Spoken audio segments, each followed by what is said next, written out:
Hello and welcome, Raiders, to the Court of Fowl, and hello, everyone.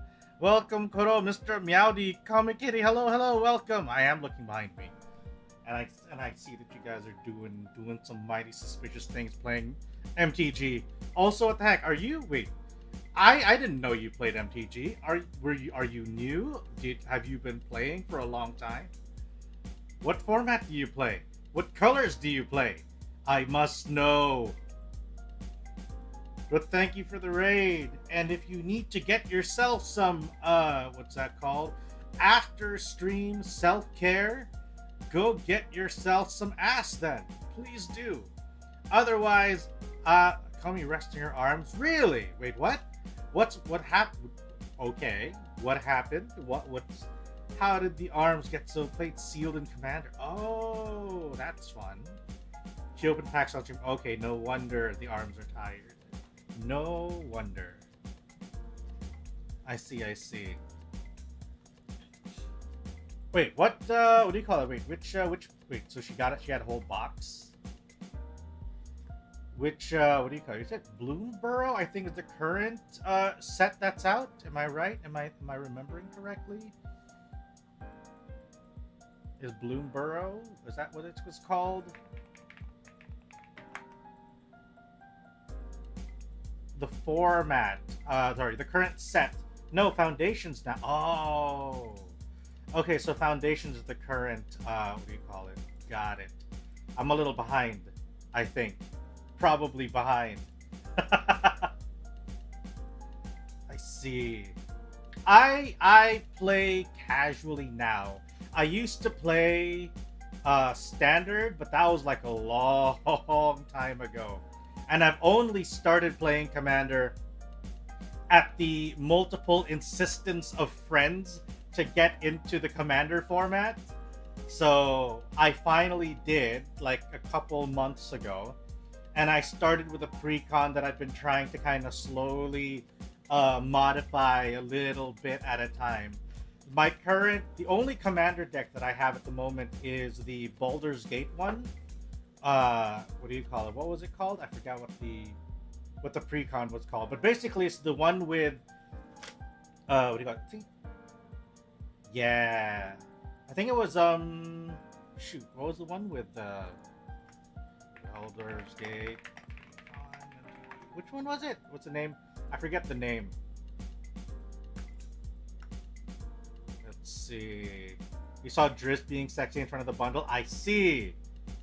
Commander deck creation stream? I don't know. I have no idea how to start.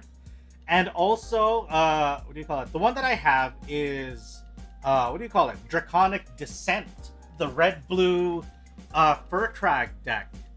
So that's the only Commander deck that I have at the moment that I've kind of fiddled with a little bit. So that's the only one I have at the moment. I am, what do you call it? I am enjoying the red-blue awesomeness that it is. Although typically I play black-red. I am, like, by my nature, I am a Rakdos player. But I want to be Izzet, if that makes any sense, you know? Like, I want to be smart and calculating and doing spells left and right. But when it comes down to my core, I'm just the. Have you heard of Grixis? I know, that's my standard deck. The last time I played standard properly was during the. What do you call it? Shoot, what was it called? The one where they had that awesome trailer that had In the End in it. What was it? Thunder Junction has a good Izzet deck. I see. Wait. The one with the zombies. Fuck. It's like zombies everywhere. Shoot. Trying to remember the name of that set. Thunder Junction Izzet deck is toxic. I see. Wait, and set. I'm trying to remember. It's been a while since somebody actually got me to start talking about Magic, so you'll have to forgive me if I don't. If I need a bit of jogging of the memory. War of the Spark. There we go. Jesus Christ. The last time I played Standard was fucking War of the Spark. And I had a Grixis deck. It was a Grixis, what do you call that? With all of the zombies and stuff. What was the main mechanic that I was using? You know what? You know, why am I talking as if I don't have the deck? Let me look for it. Should have it in a box somewhere. Let me take a second to look for it. Is it in this box? No, this isn't it. That's not in this box. No, this is my Rakdos deck. Where the nine hells? Obeka Splitter of Seconds. Let me take a look. Let me see what that card is.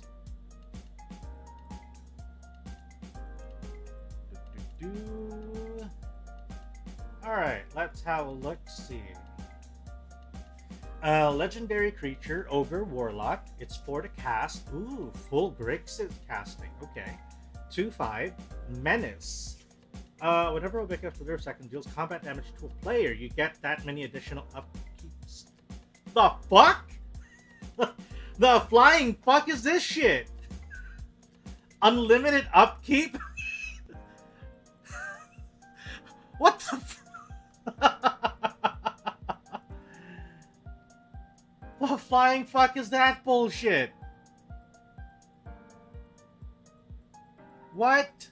Like, there are probably like a lot of cards that can take advantage of unlimited upkeep. Me and Komi just finished building our Obeka deck. I see. My god. Give me a second. I'm trying to find my cards now. Shit. Where the fuck where's all that going? I know it's in a. I know where it is. It's in a bag.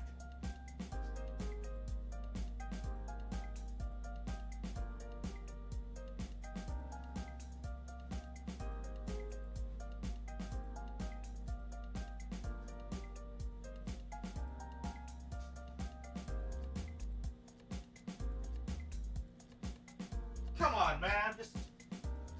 Just recently cleaned up. I should remember where everything is.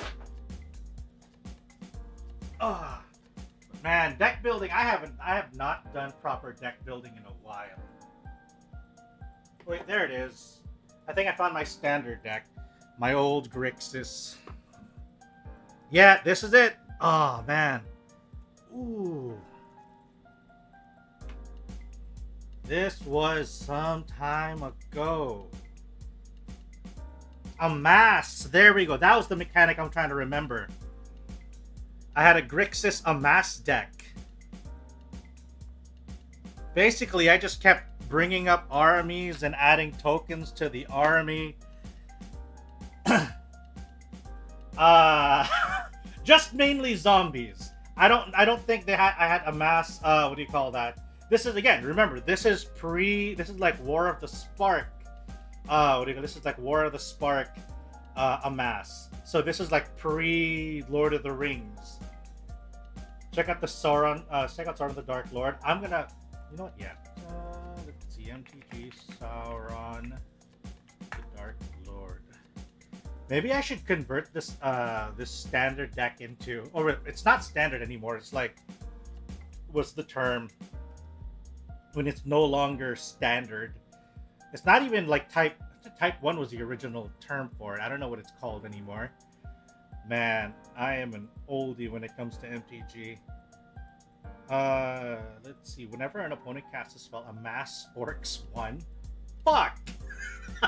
Whenever an army you control deals combat damage to a player, the ring tempts you. Whenever the ring tempts you, you may discard your hand. If you do, draw 4 cards. What?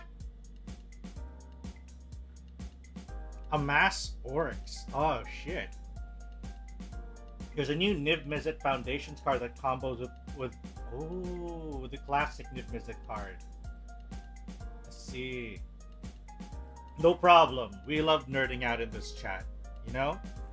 And I honestly have not found, what do you call that? Okay, so here is my thing with MTG. I sincerely do not get to play it enough. because I don't get to go out enough. In the sense that I used to play a lot more, and I had like, you know, actual cards and everything, and it used to be, I don't know, it used to be easier for me to just go out and play cards.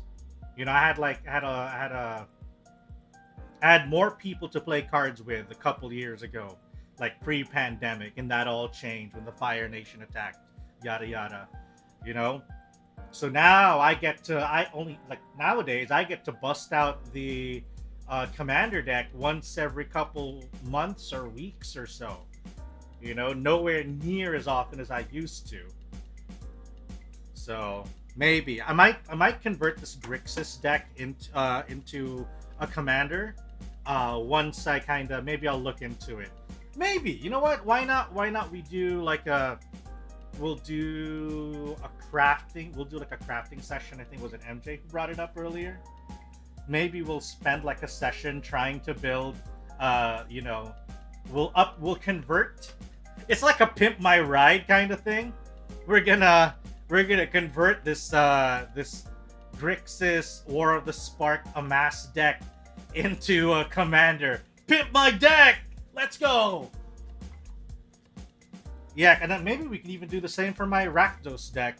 Because it was because my Rakdos deck was primarily a what do you call it? It was using the main mechanics at the time.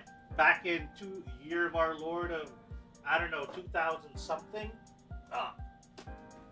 Where is that? Man, this is my oldest deck. Hellbent. Holy shit, the original Rakdos mechanic of Hellbent. Basically, as long as you have no cards in hand, you know, then you get your effect. The thing is, that was kind of difficult on its own. It would often leave you without options. So what I did is that I took the original precon for Hellbent, and then I could use it with Exile, but I also use but what I did is that I took advantage in order to accelerate getting the Hellbent status by using cards with Madness, so that I could lose cards. You know, I could discard cards, but I'd also get like a special effect if it had a Madness, what do you call that, keyword on it, right? So instead of just losing a card, I could cast something and, you know, and get the same effect, you know. So that was fun, converting the normal Hellbent mechanic and then throwing it in Madness to kind of help accelerate getting into the Hellbent status, and all of my cards would get like different buffs and whatnot. I don't think they use Hellbent anymore though, so that's going to be a little difficult. I don't know if I'd really be able to make use of Hellbent as a mechanic in the modern day of 2024. You know, I don't think they've reused the keyword since. Madness, I think, is still fairly in good use, I think. But I don't know what I'd use with that instead though. So we'll see. Maybe we'll do like a session for 2 Pimp My decks. One for my Grixis, one for my Rakdos. And it is nice though to see a lot, like I feel like a lot more people are starting to get into MTG again, or rather just like maybe I think a resurgence in interest in NMTG. So that's fun.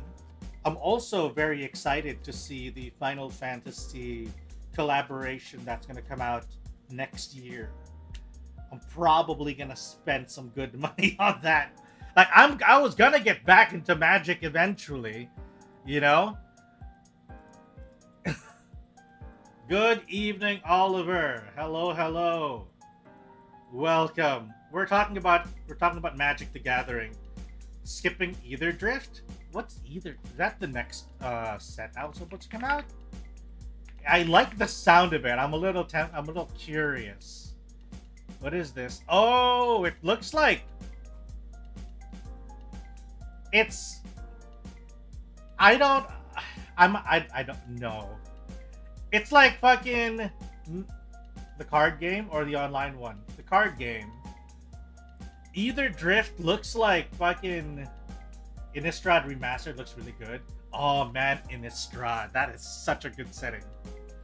I would say that my favorite settings would be, my favorite setting of all time is still going to be Ravnica. Ravnica is such a good setting to play. Wacky races, yeah, it looks very goofy. Not gonna lie, either drift looks very goofy. But it's not like MTG hasn't gone goofy before. What was that one where they had fucking like the fairy tale themed set? What was it called? Why did I close that window? I had it on already. The one with the fairy tale stuff. It was Eldraine, Throne of Eldraine. That actually was kind of goofy, at least in terms of the trailer and stuff, and fairy tales and whatnot, different planes of existence. So that still worked. I like Throne of Eldraine. That was kind of nice. So I guess Ether Drift might be okay as well. The set with the best anime cards. Wait, wait, Eldraine? Because I didn't actually get into, like, I like the concept of it. I don't think I actually got to play because that was around after War of the Spark and the whole, you know, thing started happening. The newer Eldraine. Oh. Actually, the sets that I kind of want to look into that I missed, I want to check out Strixhaven. Strixhaven I'm kind of interested in. Mostly because of, what do you call that, of how it tied into Dungeons and Dragons, so I'm a little curious about it. Kamigawa is another one that is another setting that I really like as well. And I feel like the original Kamigawa did alright, and the Neon Dynasty fucking tempted me so much with its fucking cyberpunk aesthetic. Yeah. Original Kamigawa was busted though. The fucking ninjutsu mechanic was pretty insane. Like, it was annoying to play against. Like, I remember back, what do you call that? I remember when, like, playing against the ninjutsu mechanic. You're like, oh, you're attacking with a card. Is that card gonna transform into something else? Yes, it is! And then, poof! Like, ah, shit! It's the rat. So many. It was fun, though. It was a super fun... It's like, it wasn't like just straight up busted strong, but it was very strategic and fun to play. Because you had to be careful. You had to, like, always be on the lookout of what attacks you let in, because it might just be a bait, you know? You might just be getting baited into letting a small thing attack, and then poof. Next thing you know, it's a fucking ninja. What was that? An ornithopter? No, that's not an ornithopter. That's a fucking Grandmaster Ninja. Oh, man. It's fun, though. Let's see. After Bloomburrow, next is Duskmorn. Oh, so after Bloomburrow was like several months ago. Duskmorn is in September. Ether Drift is the one that's coming up next year. Hello, Kyozo! Welcome back, Our favorite streamer streaming, and we're briefly talking about Magic the Gathering because I have not been into it in a very long time, and I'm feeling the urge slowly come back. You know, getting back into MTG is a very expensive habit to get into, and I may have been doing well for myself avoiding it. But it's there's something just very interesting about being able to play. Which is a bad timing because we have a lot of fucking good games coming up soon. You know, we have play the free online version. Wait, is this what are you referring to, Oliver? It's not, you're not referring to Arena, are you? I don't know. I feel like there's something different about being able to play with physical cards. That is, you know, that's just, it's a different experience, man. Holding the cards, It's something different. Also, wait, what is this? That's called being old? It is not! There is a different spirit to playing with physical, to having physical media, you know? I like the feeling of having the actual cards in your hand. We're talking about MTG. Oliver says play the online, like the online one. And like, it's different than when you're holding the cards. You know? I'm holding these, like, I have my decks here right now. It's so nice to just hold in your hands. You can smell the cards. It's so good. I like the feeling of putting them into sleeves and admiring it once you're done. Good times, good times. Same with having the DM's guide or the player's handbook. Exactly. I have the old what do you call it set. I have the original handbooks for 5th edition, the trio, the DM's guide, player's handbook, and monster manual. I also have several other books. I have Curse of Strahd, I have Waterdeep, I have Xanathar's, I have Mordenkainen's, Volo's Guide, Eberron, Sword Coast Adventures, Horde of the Dragon Queen, Rise of Tiamat. Awesome stuff. I have all the books. I have most of the books of 5th edition, except for the recent ones. I haven't been able to buy the physical ones because I don't play 5th edition in person anymore. You got the alt cover player's handbook. Ooh, those are pretty. Also, hello Dwarf. What are we nerding? Our D&D books. What are we nerding about? We're talking about the feeling of having the physical books and, you know, physical media in your hand, whether it be my MTG decks or whether it be the handbooks for D&D. Welcome, Dwarf. It seems that tonight is Nerd Night and we're bringing everybody out. But yeah, because we did get rated. We got. Oh, by the way, I'm gonna shout out Comic Kitty again. Let me do that real quick. Oh.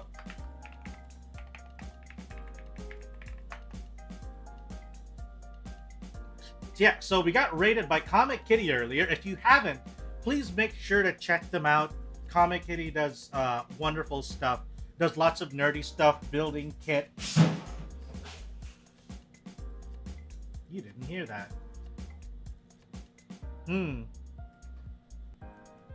Yeah, you didn't hear that. So, nerdy stuff is how you summon the shut-ins? Yeah, probably. Like, just the sheer whispering of cards, books. You know? And then, like, all they're gonna start marching in. I'm happy I got to play 5th edition mostly in person. Yeah. I miss playing, you know, in-person Dungeons and Dragons. And then taking the time to, like, I remember Gunpla, MTG, Dungeons and Dragons, Warhammer. Yeah. You know, a lot of the physical media cards. What do you call that? What do you call those things? What do you call those? The cards, the little. What do you call those? Those little cards with like the actual engine in them, and then they have like these little. Forgot what you call them. Those things. You put them on tracks and they go really fast. It's not the one where you control them because they're just like on a fixed track. The one from Yakuza? I wouldn't know. I haven't played. I remember this came up yesterday, and I'm pretty sure it's on my New Year's resolution now. Oh yeah, mini 4-wheel drive. The little mini 4-wheel drive cars. Those are fun. What else? Oh, the old physical, like, nerdy things. These are the. I hope these things never, what do you call that? Never go away. Because people need to play with physical things, is what I believe. We must always have something physical to hold in our hands to play with. It's a different feeling. It's a different vibe. But yeah, I think we were talking about MTG, Warhammer. Warhammer is the one thing that I still haven't gotten into, like, properly. Like, I do not have like a little army. What do you call that? To start with. And I know some people get into it just to collect them, but I'm not that kind of person. You know? I'm not that kind of gal, as they say. You know? Warhammer could come in costly if not online. Pocket circuit racing. The heck? I have tried Warhammer and holy crap, it is time consuming. Yeah. Like, I am not the kind of person who gets into a hobby just to collect. You know? Like, if I get into something and I'm collecting something, you know damn sure I'm gonna be playing it and knowing how to play. Even that one time that I briefly got briefly into Yu-Gi-Oh cards, like actual physical Yu-Gi-Oh cards, I made sure to know how to play before I picked up a precon and play it for a little bit and then promptly drop it. Shortly afterwards, you know? I'm gonna know how to play and I'm gonna play it eventually. Same thing with those Vice Schwartz cards. Like, I got the HoloLive ones. Yeah, I have it, but I also know how to play, and I've forced people to play it. I still have them, and I still have some of the cards, but, you know, I would like to be able to play those cards as well more. But it is understandable that not everybody is going to be able to play everything. As sad as that is, it is the truth. So I wish I could have more time and money to pick up Warhammer, have like a little army that I can paint myself, and then walk into a store or find other friends. The latter is more ideal. I don't do well in just walking into a shop and playing. I don't do well in those environments. But, having friends to play with, clean out a table, and then pull out the armies and start just going all imaginary pew pew. So yeah, I don't think I'll ever get into Warhammer unless I can find like a proper place to really get into it. And I think maybe one of the hardest things about it is that you need to have the space for it, don't you? You need to have actual physical real estate to set up like an environment for your for your pieces and for the environment. Game with dice, tape measure, and a level. Yeah. At least Dungeons and Dragons, you have the option for theater of the mind. Not sure what the name of it is in English. The what do you call that? The one you were referring to, Oliver, as what was it? That car thing? Oh no, the pocket racing thing. Pocket circuit racing. Let's see. Let's give that a look real quick before I forget about it. Yeah, it's basically this. It is basically this, Oliver. Like the IRL equivalent of it.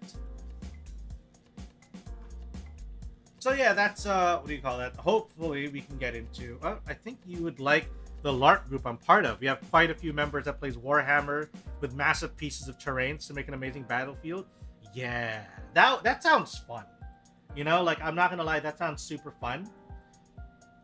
It's not practical for me in the sense that I don't have the space for that. Like, I can probably I can keep, I need to have a friend, or like I said, or maybe like your group, to have someone who has the space for it. You know, I wish I could be that friend. I wish I could be that person that had like that big enough house with a basement, you know, and have like a massive table for all the nerd shit that you're gonna be playing. I want to have one of those tables that like converts. Someone, Dare. I'll find you out.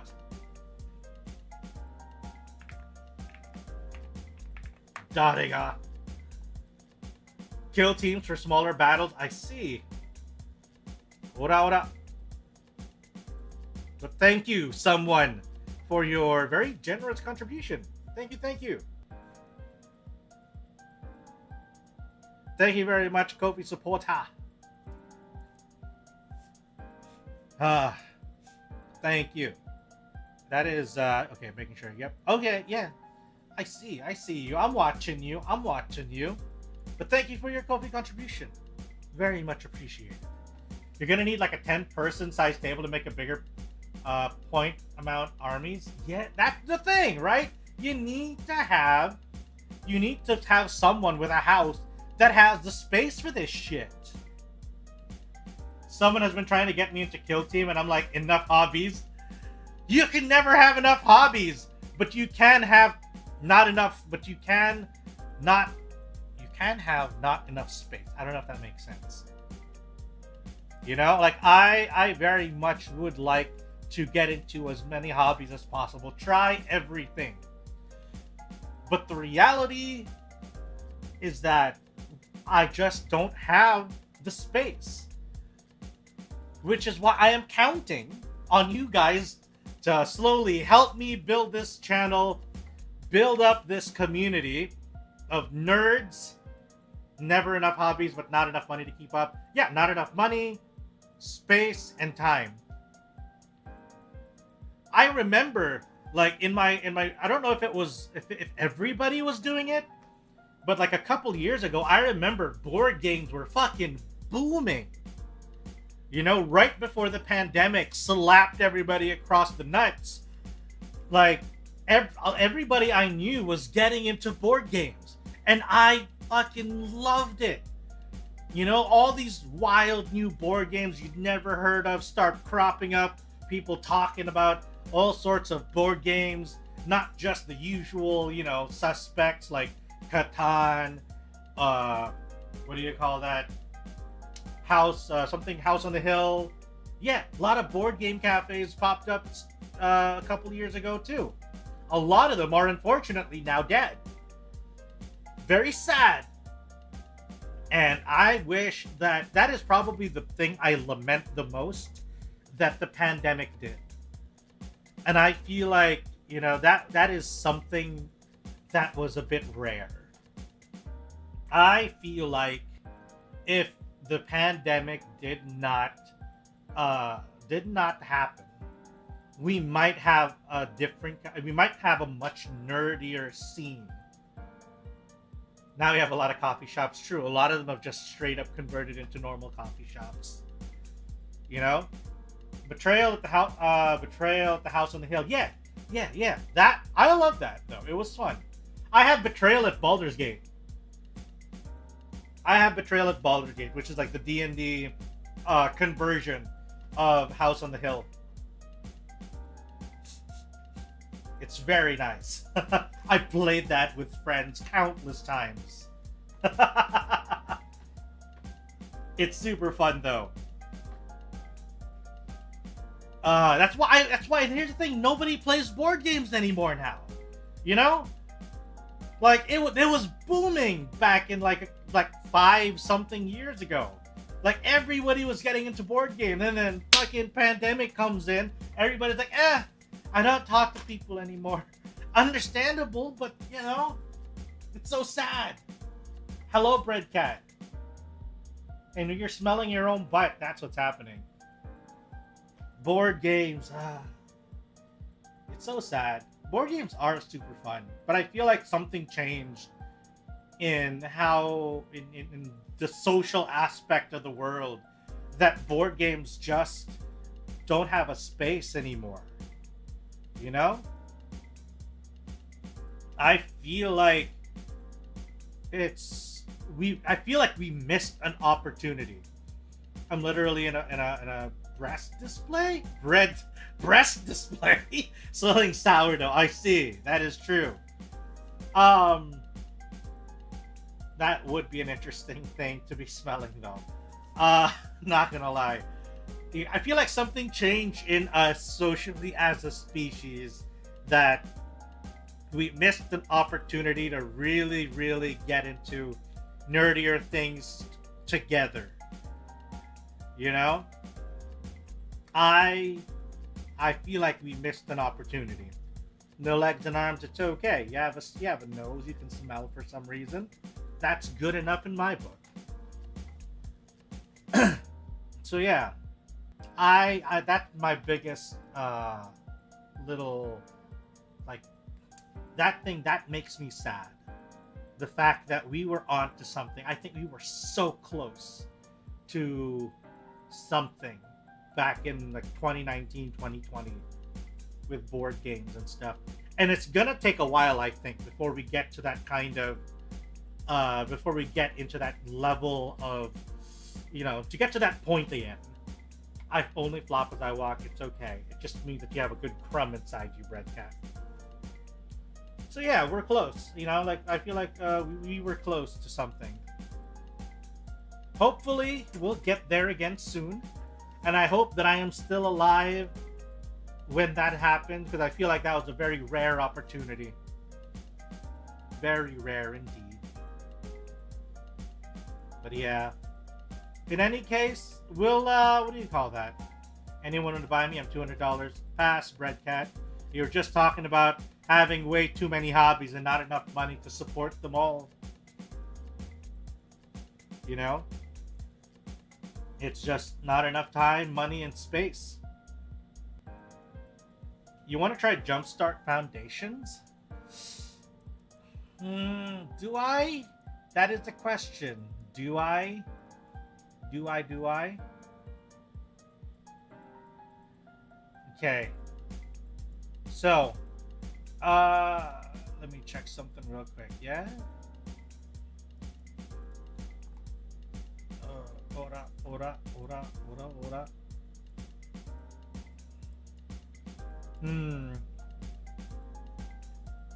Foundation Jumpstart Booster themes.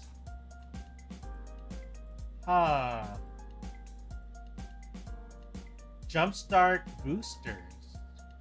20 cards, including at least one new to Magic card, and all the lands you need to your Jumpstart deck. Ooh. I'm trying to save my money for when the FF, what do you call that, drops. When the Final Fantasy collab drops. So I don't know. Maybe I'll save my money. Ooh, Taeko, the Patient Avalanche. It's a turtle ninja. Wait, it's a Ninja Turtle. Yeah, no. There's a Final Fantasy collaboration with Magic the Gathering. So there's gonna be an MTG set of Final Fantasy. So that's coming out next year. Hello, Puppet. I'm talking about a card called Taeko, the Patient Avalanche on MTG. That's part of the Foundations. What do you call that? Foundations. Yeah, part of Foundations.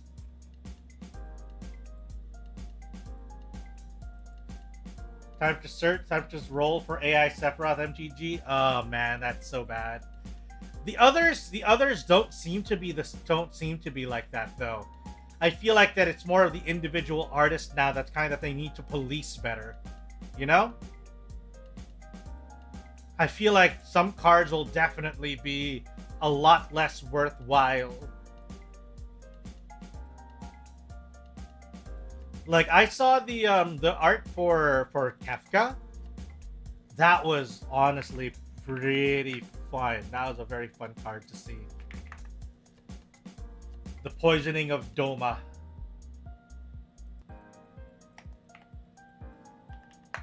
That was a very fun card. Like the art on that, so good. Yep.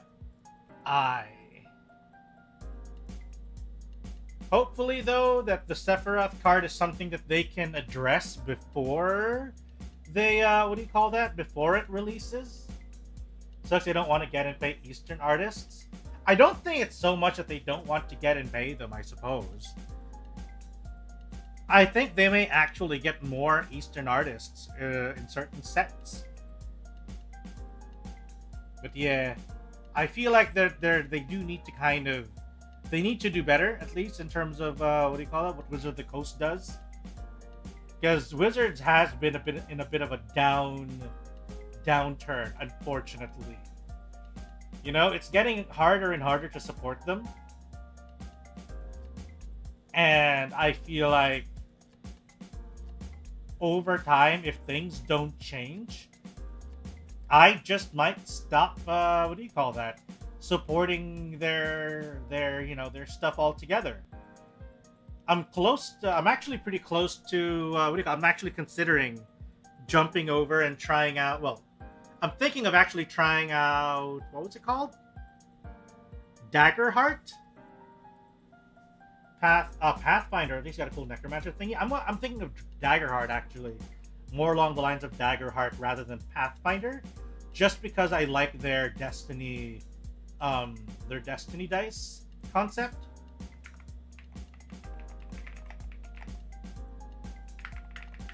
Which is actually pretty cool. Like, if you're not familiar, sorry, duality dice, not Destiny dice, duality dice in Daggerheart. Basically, for all of their things that you roll 2d12s, right? One of the d12s will represent hope, the other d12 will represent fear. So that means you need to have two separately colored dice, one for fear, one for hope. And depending on, and then of course there's going to be a number you're going to need to hit, which is typical, right? And then depending on whether you have a higher hope or higher fear dice, you'll have a different kind of result as well. So that's like a pretty cool, like, oh, okay, you can succeed, but if you have fear as your higher roll, then you kind of only, you succeed, but there's like a little side effect that might get in your way. Or you can fail, but have your hope dice be higher and be like, oh, okay, you failed, but there is something else good that might influence something down the line, or how the scene will play out for you. So I like that kind of mix of, it's not just like you pass or you fail, or you get like a crit success or crit fail. There's a little bit of depth to it. It's like a kind of like a half success, half failure kind of situation thrown in to the mix. It's nice to see you excited talking about something you actually know, and like, yeah, it's fun. We do a lot of this. We're trying to get into, what do you call that? It all started with the whole nerdery talk earlier about MTG, and honestly, we need more money to be getting into everything. My goal, chat. My goal is to be like what's his name? Shoot, what's his name? Fuck.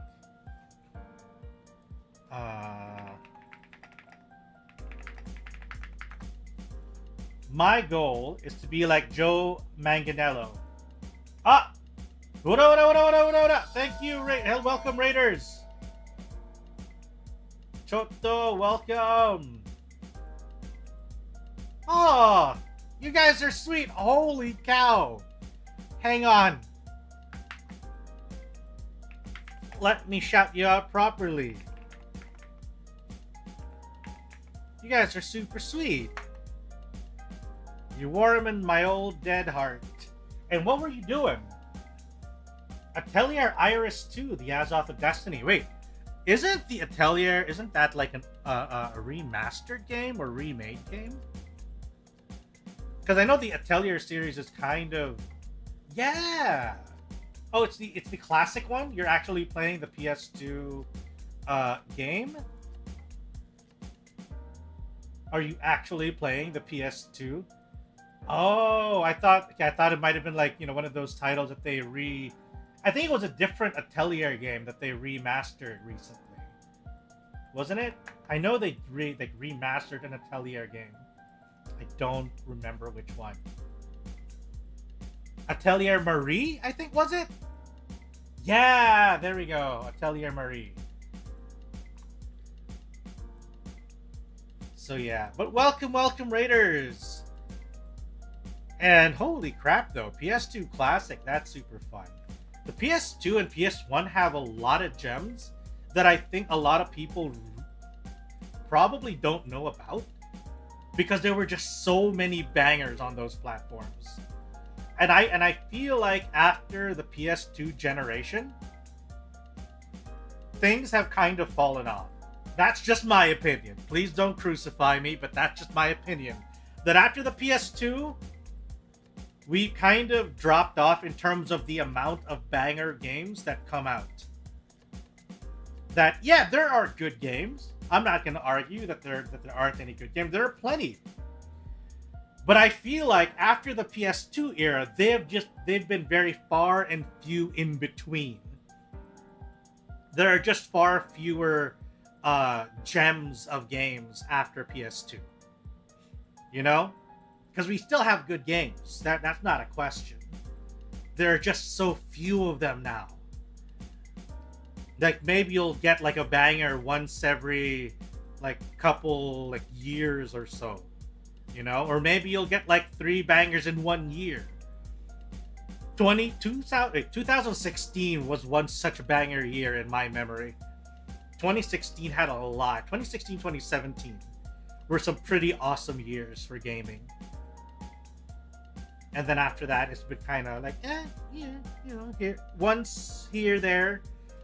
I don't know if that's also because everybody's getting into like live service games as well. That we don't get new games. Instead, we get the same game that just has a new content release. I don't know. But I'm glad to see though that you are playing a classic and showing, showcasing a gem from perhaps one of the most goated times in gaming. So I'm very happy for that. Did you enjoy it though?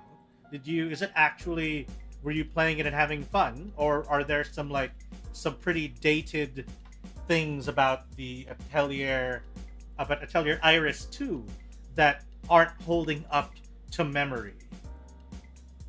I'm assuming that you actually played it before and playing it again. Unless you're actually trying it out blind for the first time. To which I would actually be very much in awe and would very much respect that, that kind of angle. It's not very often that somebody would like to try a classic in its original state. Yeah, and I am enjoying it. A lot of the voice acting is hilarious. Yeah, I don't understand. Okay. This might not be a very popular opinion for some folks, or at the very least, it might be divisive. It's not my first time, but I never beat them. Oh, nice. I have a lot of games like that too. I have a bunch of those that I remember that I played when I was much younger, and like I didn't have the brain to beat games. I just played them, because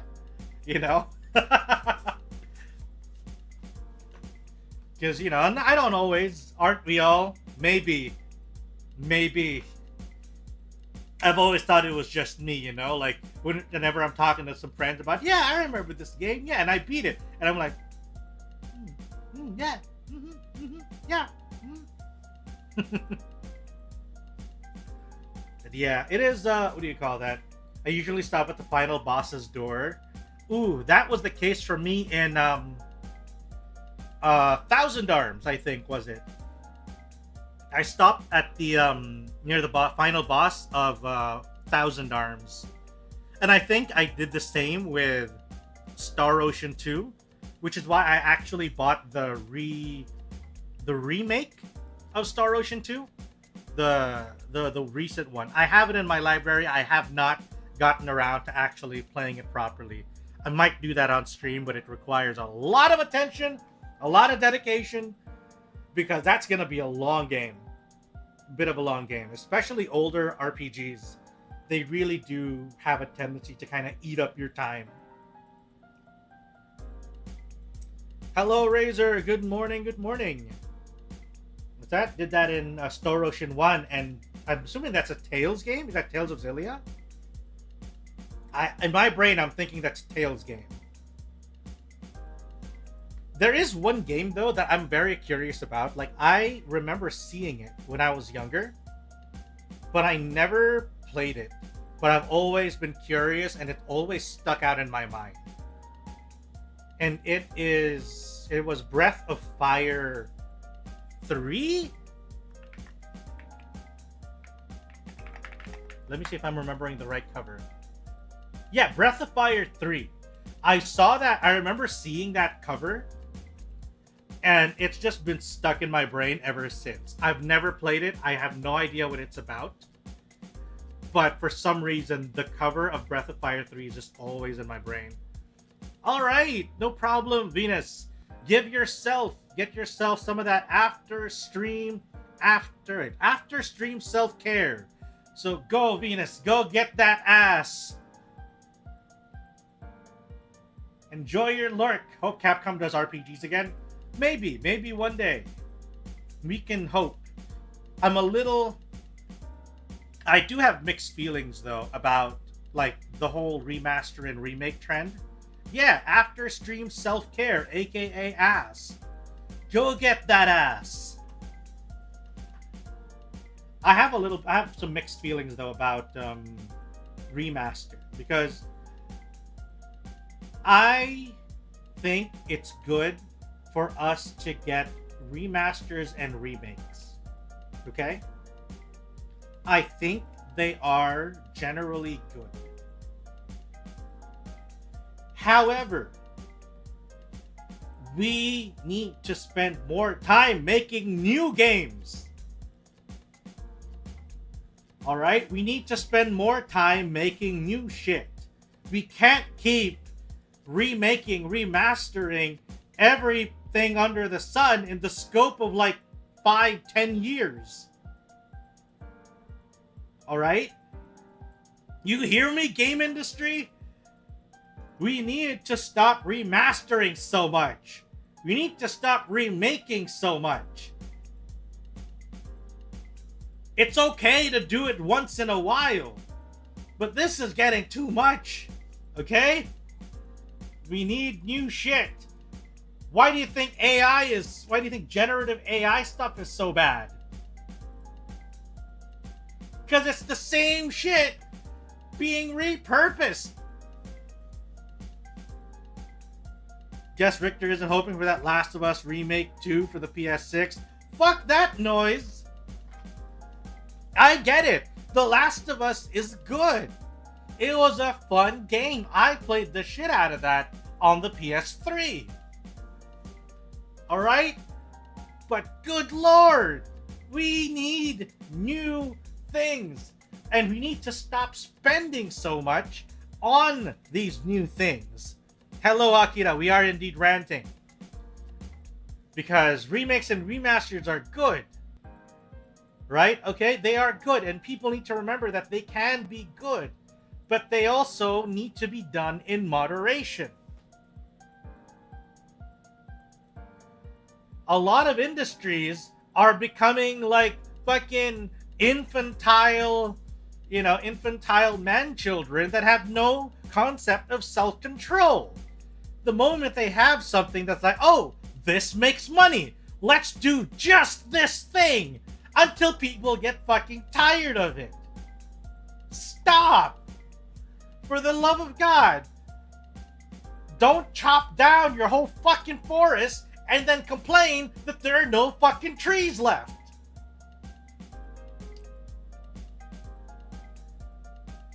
What about my remake schlop? Fucking Jesus Christ! I didn't love some recent remake like RE4 and System Shock, but yeah, we can't do the same things. Yeah. They're good, and we need to do them in moderation. Fuck, Jesus. Okay, you know what? No, you're right, Nito. Let's get into the game, and I can go ahead and rant while we fucking play Enshrouded. All right, let's go.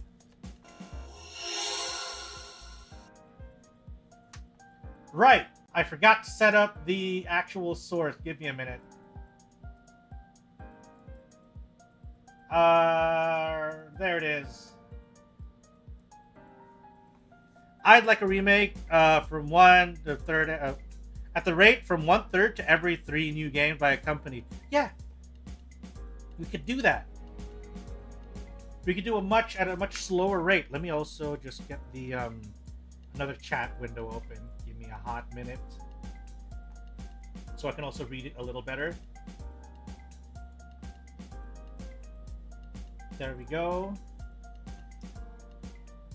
I hope you'll enjoy Shrouded. I hope so too. I hope so too. Otherwise, the whole idea of starting a new Shrouded server is going to be real silly, isn't it?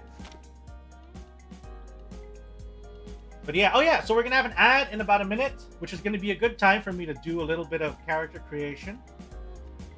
And, you know, just kind of get it done really quick.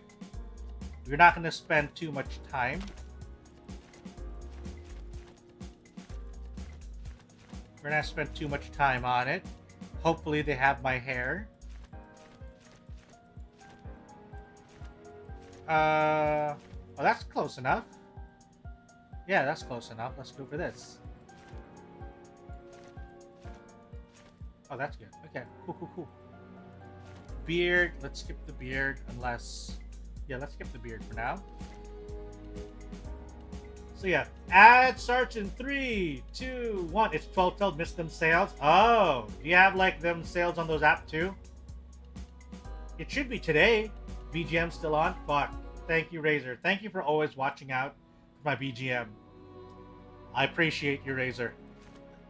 I truly do.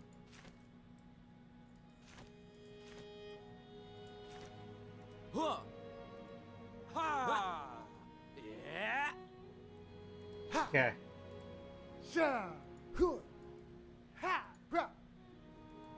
Isn't it still 12/12? Aren't there going to be like online sales? Maybe you can do stuff there.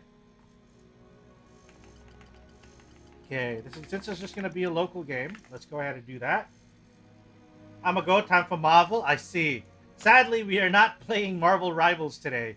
We're going to be doing some Enshrouded. Okay. We've tried it a little bit some time ago, but we're gonna try a new stream world. Let's go. Enjoy your Marvel, MJ. Long ago, we're gonna skip this gift because we're here to just play and rant about video games and the remakes and remasters. A blessing. I do hope though that that we get less of it overall, and that we have a chance to make more new stuff. And not just that. Greetings, Manu. Welcome, welcome. Hope you got a blessing today. Well, we got to talk about a bunch of stuff about cards and board games and hobbies and nerdery things. And now we're finally getting around to playing, you know, playing Enshrouded after having yapped for like the better part of the hour. Or for the past hour, actually. For like, maybe it's been like one whole hour that we've been yapping. You started in a pot. I'm a pot born. I was baked to life. Welcome, Manu. Hope you're doing well. Yep, freshly brewed coffee cup owl. Arise, potborn. You're down with work? I see. Well, take care of yourself.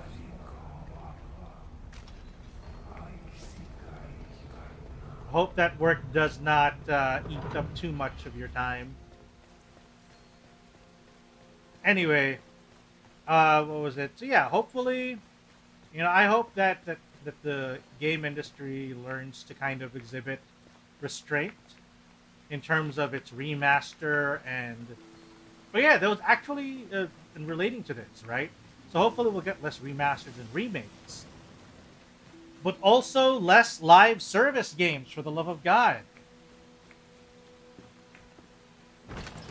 Because what do you call that? Because live service games are also, what do you call that? Are also a source of some of the kind of the stagnation of a lot of games. Seems like live service trend is kind of slowing down, only because people have started losing money because of it. You know, I feel like if the studios weren't losing money, they wouldn't have stopped. They would have just kept chucking them out.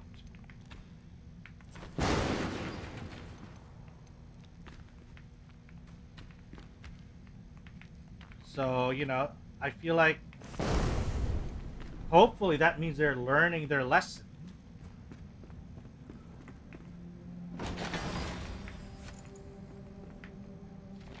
They will do it until they can't. And I wish that wasn't the case. I wish that they had a sense of... Here's the thing. It's not even... I feel like it's not even like a matter of... what's this? It's not even a matter of greed. It's more... It's just the basic idea of... You can't milk a fucking cow until it's dead. You know? You need to remember, if you want to keep milking that cow has to stay alive. You cannot milk a dead cow. You just can't. I'm sure some people will try, and it's not gonna go well. It's just not gonna go well. Yeah, so... Yeah, but it's, it's just being able to kind of understand that you need to make it a sustainable, keep a sustainable rhythm, make a game, earn money, understand that you cannot pull the same trick and have the same, have the same income.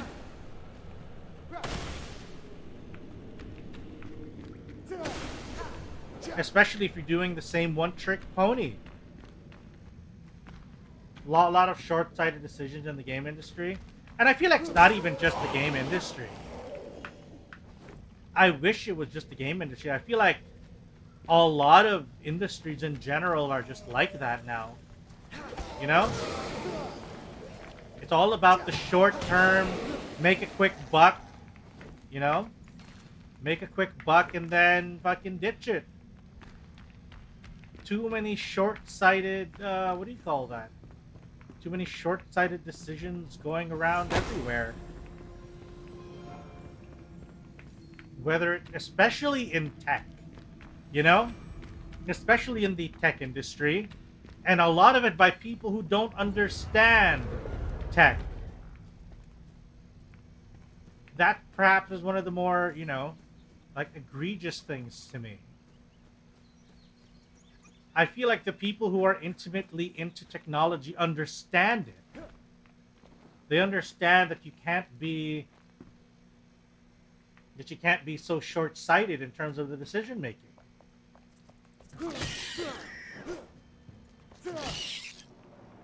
To be fair, it's not all about the game director. It's all about pleasing investors who don't give a hoot about player retention or gaining trust. Yeah, but that's the thing. You would think that investors would also understand that you can't fucking one-trick pony shit like this. Not sustainably.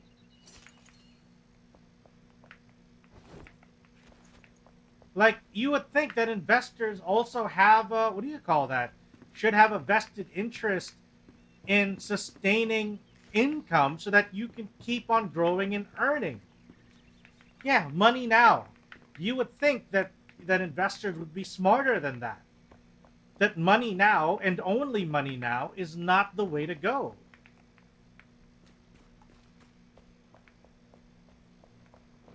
I don't know. I just think that it should. I feel like that should be common sense. But clearly, you know, as the old adage goes, common sense is rarely common.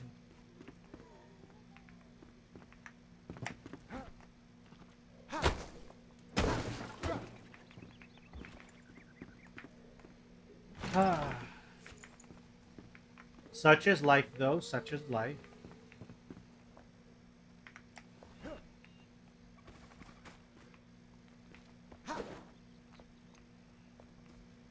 Oh well.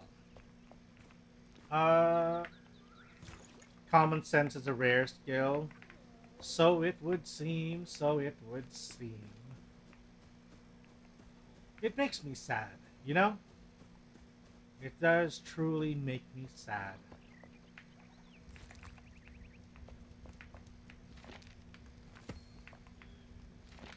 That the world should, you know, should have its issues just because of short-sighted decisions. Welcome, Puppet, back to the Twitch side. How are you? It has been a while.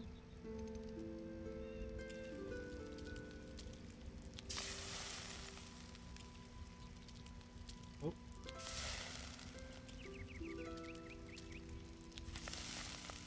We're cooking our shrooms, baby!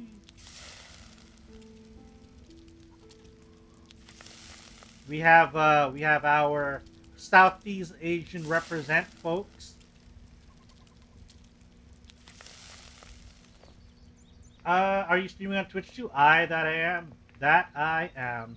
We are streaming on Twitch and YouTube because we can, and because we actually have a pretty good split between viewers on both YouTube and Twitch, and I don't want anybody to feel left behind, you know? Because we have people who watch only on Twitch and some people who only watch on YouTube. And I feel like the population is enough that I don't really want to, you know... And even if it was just one person, they do say that, you know, oh yeah, you know, like I watch you and I want to keep watching you, but I only watch on this platform. And for me, that's kind of enough reason to keep on going to stream on those platforms.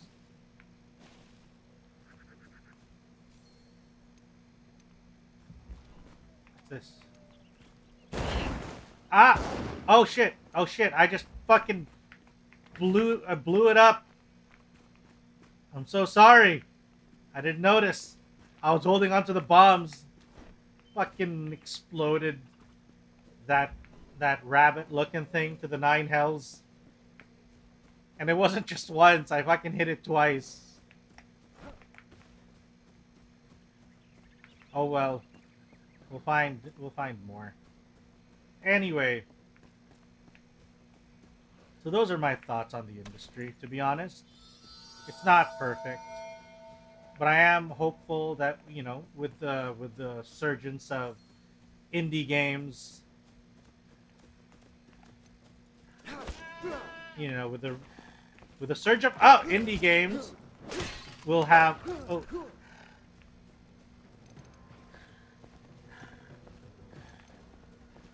Come here, Wolfie. Sorry.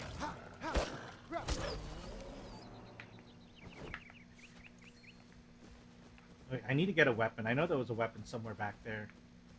But yeah.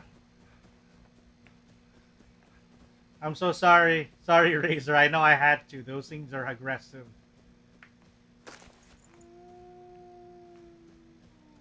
Oh, there's another one. I'm gonna try to avoid. Oh no, he's coming after me. It won't be the last. Yeah.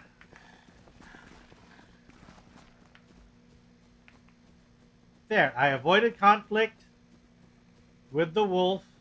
They are hostile. They will attack me if I... There he is! Oh, shit. Oh, no, no, no, no. Wolfie, Wolfie, Wolfie, please. I don't want to hurt you. But I'm gonna if I have to.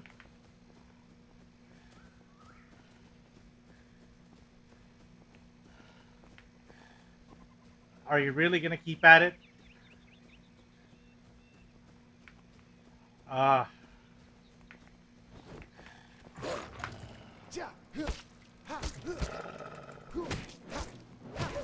Sorry.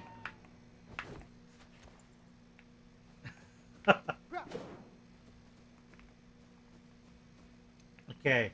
We're gonna try. Can I tame them? Actually, I don't know. That I don't know. I haven't played enough of this to know whether or not I can actually, tame them. I can make an axe now.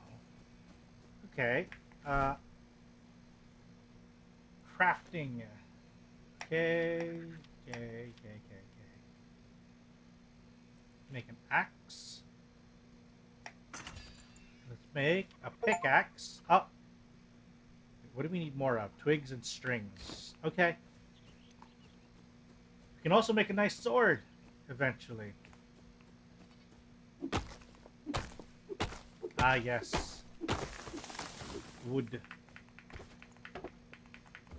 So yeah, that's I kind of have I hope that live service games also really get toned down a lot more,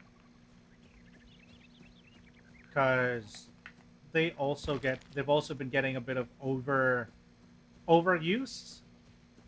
over the last couple of years.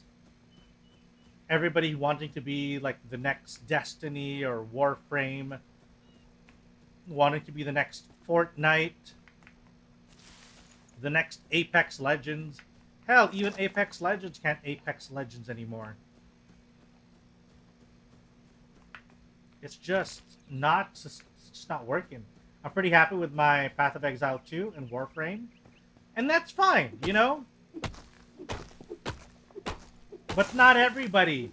But that's the thing. Not everybody can be a live service game, and not everybody should be trying to be a live service game.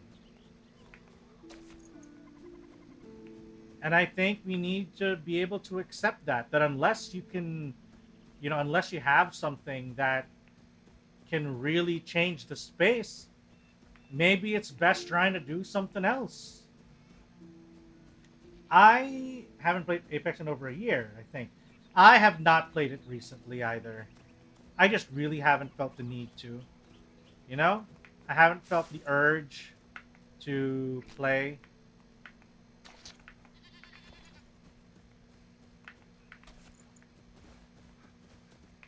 I played like 2-round tops when it first came out.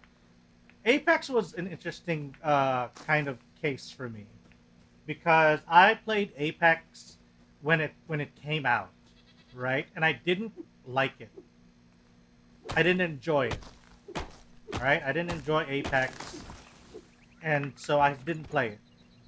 Or rather, I stopped playing it a little bit afterwards. And then I tried playing it again, like maybe a year or something later. I'm like, you know what? Maybe I didn't like it before, but maybe I wasn't in the right headspace. Let me try it again now. And I didn't like it still. So I stopped playing. Rinse and repeat this entire, that whole thing about trying it again after a bit. And then eventually something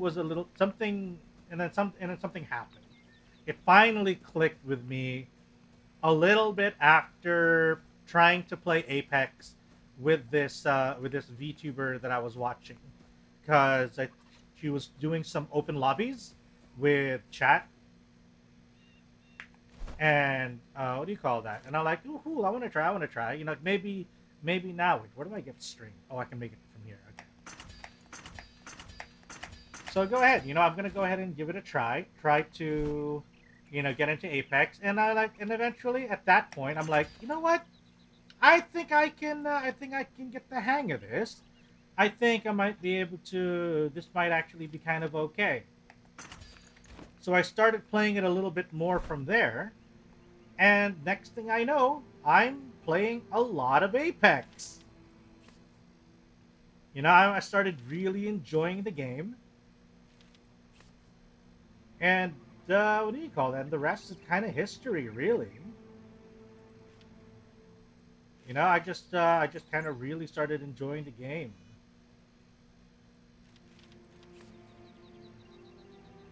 did I pull back? Oh, no, I need that. Hunter's ring. So yeah. And what do you call that? And things have been pretty fun ever since. But then again, you know, but after a while, I think I just kind of lost interest in Apex. It just wasn't. I think it wasn't so much Apex that I lost interest in. The more I think about it, I think I just lost interest in live service games in general. I got tired of games that just kept, you know, asking for more and more of my time. Is this a pick or is this a... Oh, okay.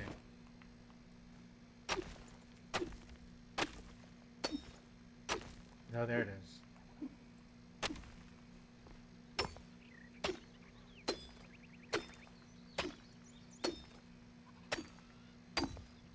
Ooh. Stamina. Congratulations on picking your first groundwork tool. I see.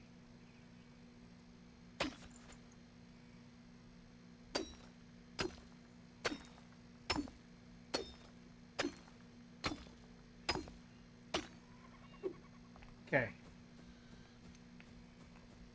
So what else can we build now that I've had a couple of, what do you call it? It's not a weapon. For the club, I can now attack more efficiently.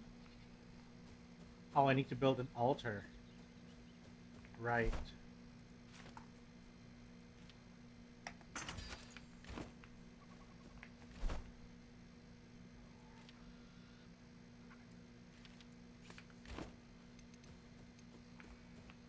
Alright, where do we start? Where do we build our space here? This looks like the obvious first zone kind of location. So let's start here then.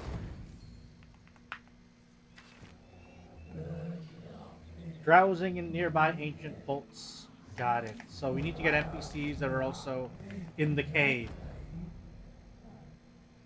But yeah, I think it was like mostly live service games that I kind of got tired of overall. And I felt like I wanted to try, you know, playing games that ended.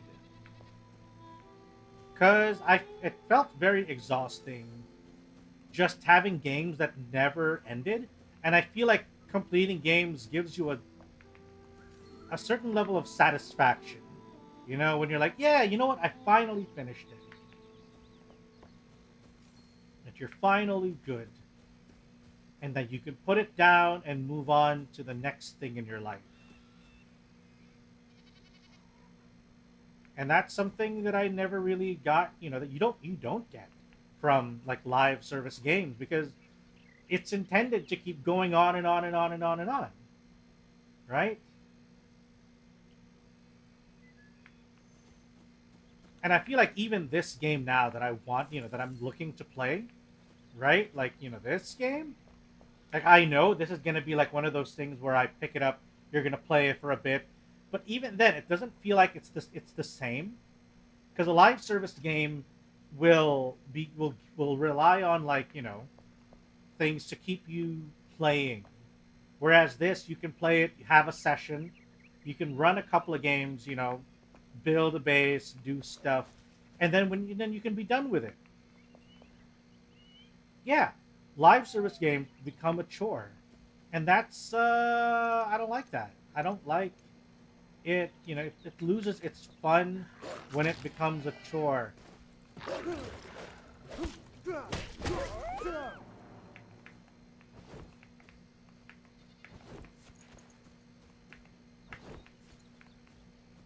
And chores are no fun.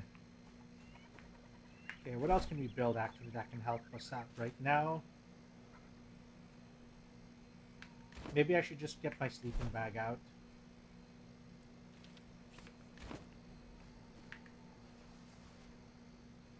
No, that wasn't that, I guess.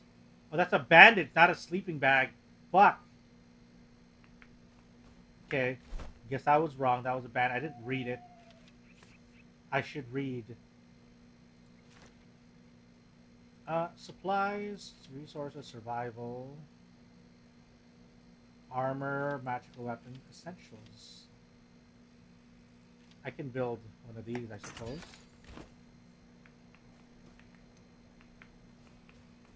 We'll build this right here. So we can get a nice view of wherever that place is. Can I build a bed?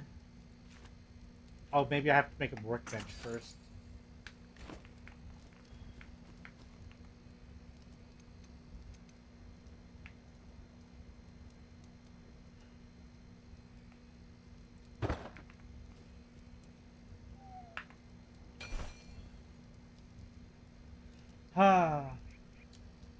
I think that a gamer, any healthy gamer, right, should generally speaking, have a good mix of games to play. A mix of maybe have one or two live service games, maybe one or two gacha, and then after that play, single player, games. Now, I'm not saying that that's the only way to play, but that's my ideal mix, And that's, what do you call that? But then again, I feel like, I don't know. It is difficult in some cases where I also don't exactly want to be all preaching about what people should or should not do with their time. Oh shit, is that how is this?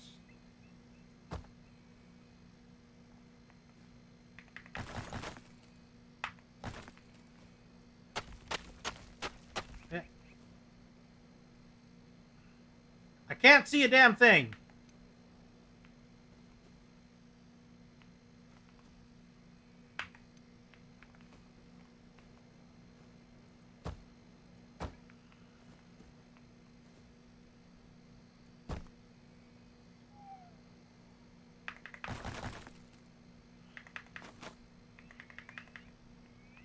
Yeah, I don't know what's happening. Maybe I should just get some sleep. Or maybe build closer to the damn fire. Okay, I think I can kind of see what's going on now. I can smell what it's cooking.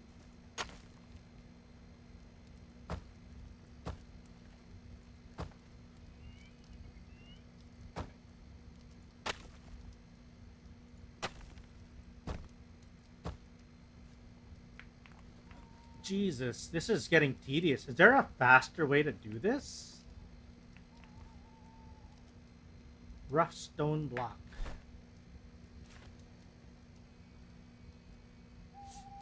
I have to build an actual foundation.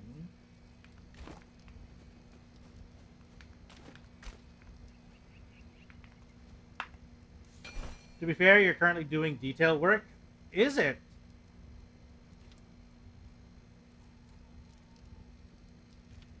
It says these are roadblocks.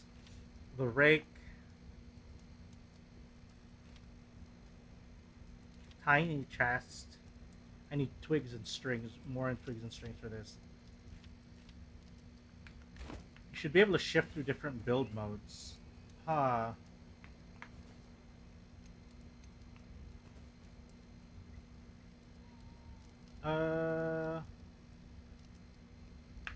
Okay, maybe we can check through like the tutorial and stuff. What about the building? Yeah, alter to establish a base. Construction hammer. Oh, maybe I just need to build a hammer or something.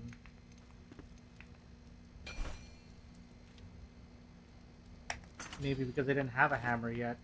Let's get that hammer in there.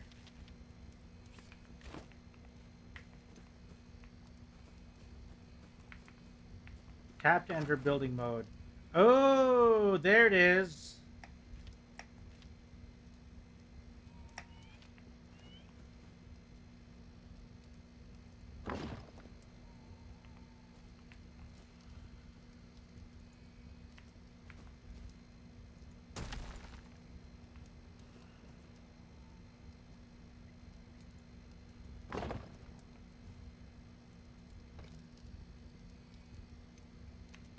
Okay, there we go. Now I'm starting to get the hang of it, or at least I know what I'm doing. Let's tab alt more shapes. Oh shit. 2 meter, 4 meter. Okay.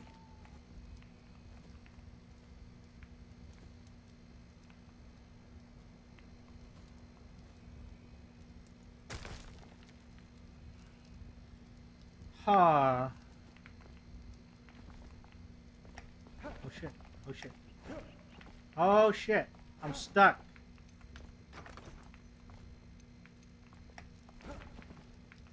Oh fuck. What is that?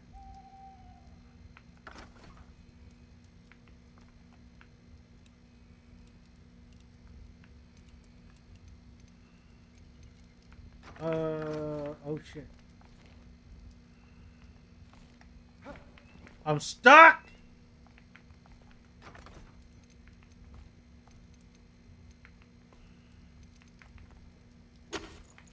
Get out of it, must get out of here. Oh shit.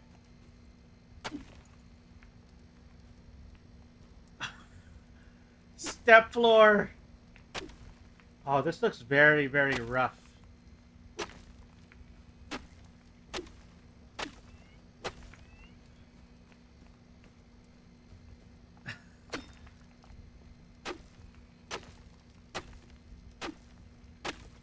I don't even know what I'm doing!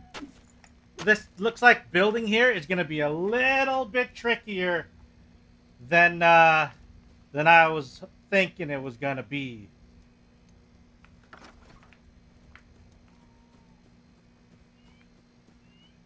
Alright, let's leave that mess of a location. Let's start building here.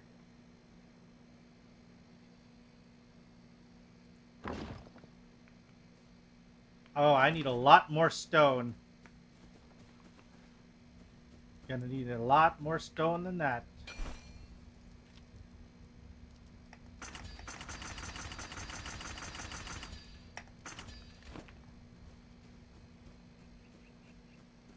Let's go.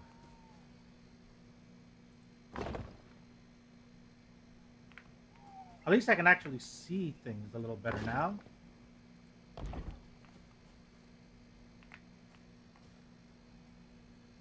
Why isn't it lining up?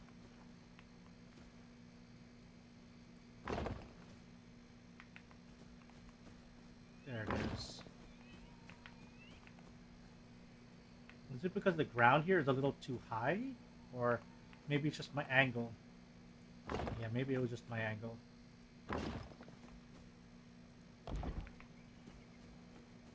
Sweet, we're house building now!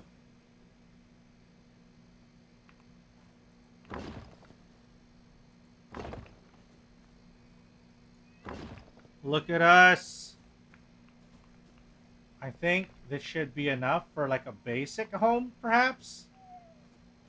Make it a little bit bigger. Everybody's got to start with like a little, you know, a little house shack. A basic... I need wood. I'm probably going to need the wood.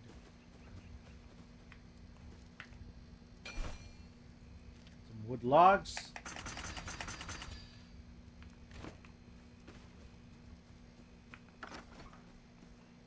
How do I change material though? Alt.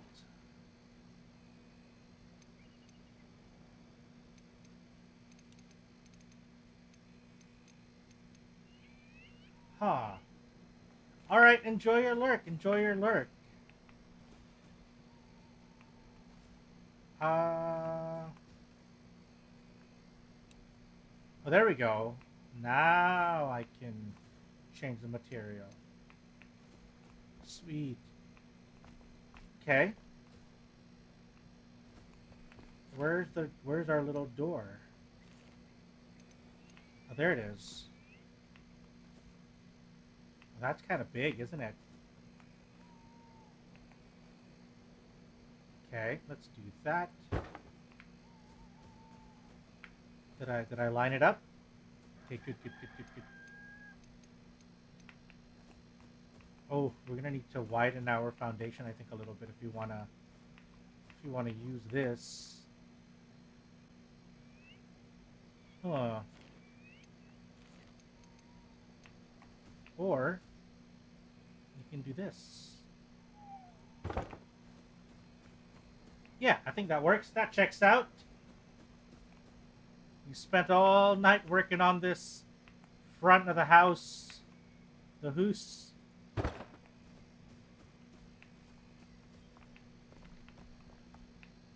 Yeah, but doors in games are usually taller altogether. Yeah, that's true.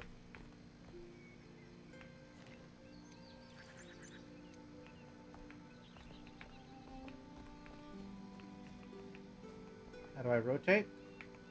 Oh, there it is. 90 degrees. Ooh, I think I may have to make this a little deeper.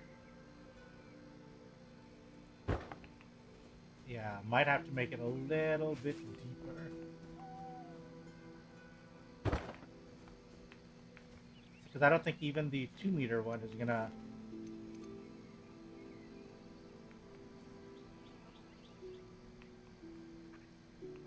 That's a little bit of a...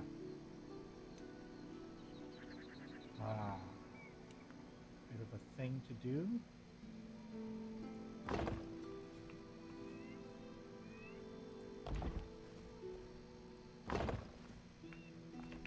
Okay.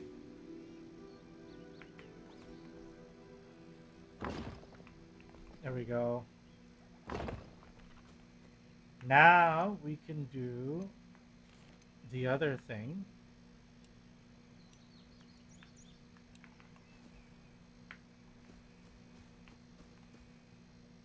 It should fit.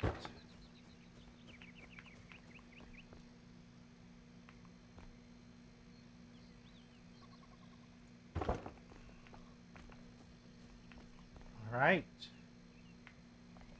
And then we can now build the wider wall.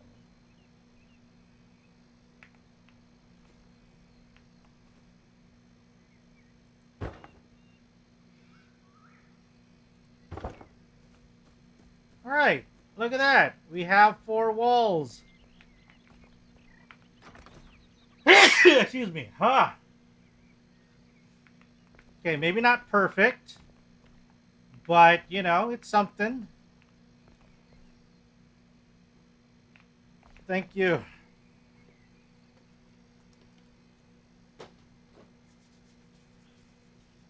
All right. Thank you, thank you. Maybe we can just stick with the, what do you call that? Can I build like a...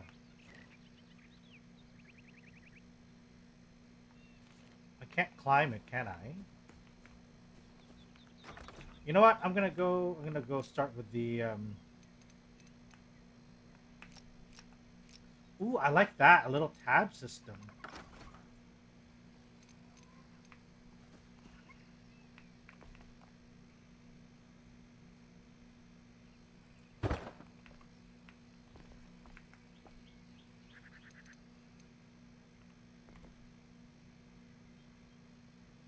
This one.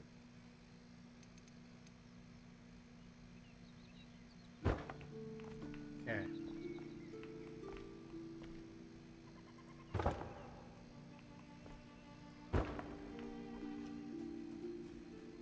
Oh shit! We have a little bit jutting out the front here. You know what? Let's even it out. Fuck! The back too!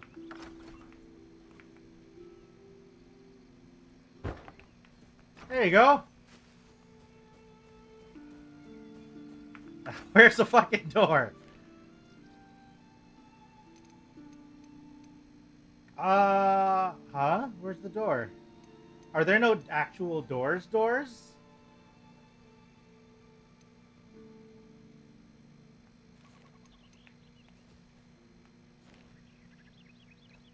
Do I not have access to doors? Oh. Oh, then maybe it's in these things? Or... building mode. Alt more shapes. Maybe I have to craft the door. Oh shit, yeah, you're right. I can build it here now. Oh shit, look at all the pretty stuff we can do now too.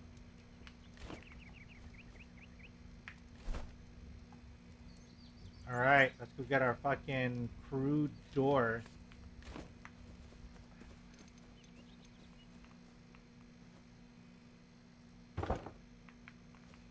Look at that! Yeah! Because we're not absolute, you know, we're gonna add some things to the front.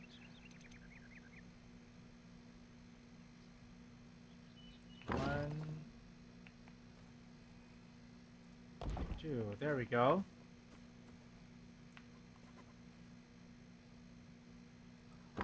One, two. Okay. There we go. Look at that. We got a house. We got a house. Our first home. Now we just got to figure out, better yet, why go outside when I can probably pick up my bench and carry it all the way inside.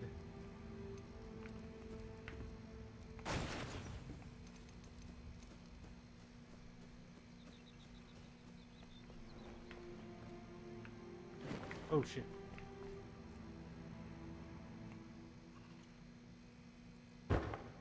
There we go. Now I can craft and stuff in the safety of my own home.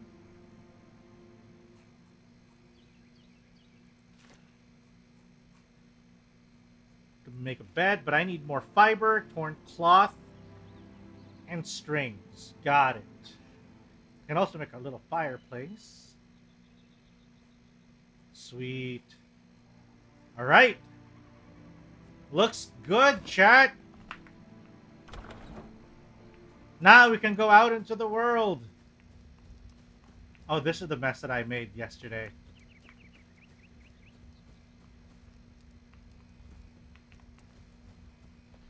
It's okay. We all make mistakes.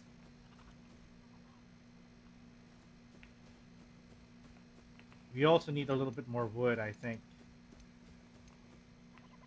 You can flatten the mess with a hammer at least? Can I?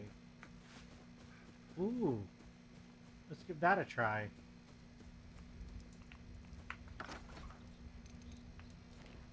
Terrain? Oh.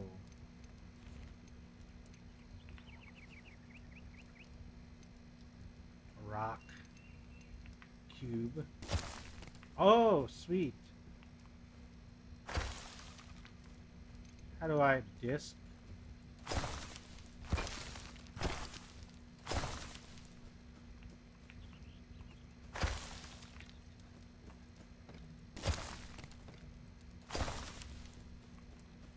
Close enough.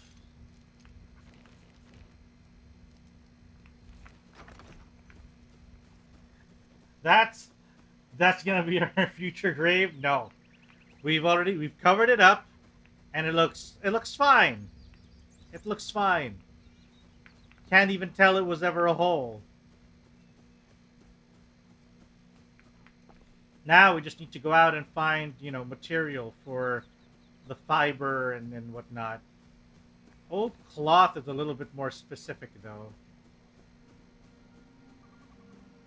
We'll have to figure out where to get that cloth. Maybe I can make it from the pelts and stuff, I suppose? Let's get the plant fibers, though. We need to go get some bush. Get that bush. Okay. Starting to really get into the thick of things. Little by little, you know?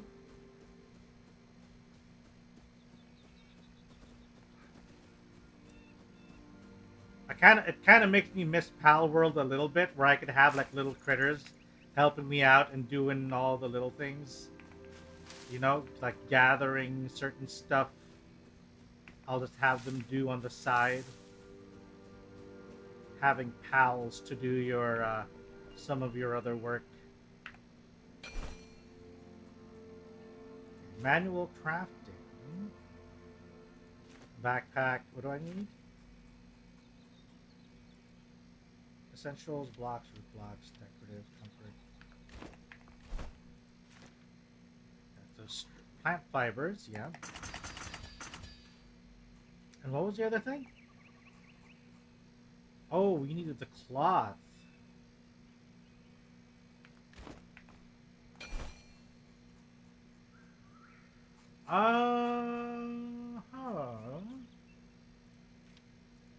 Essentials.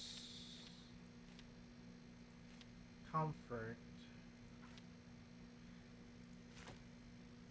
What am I missing? A wand. Ooh. I can have a magic wand.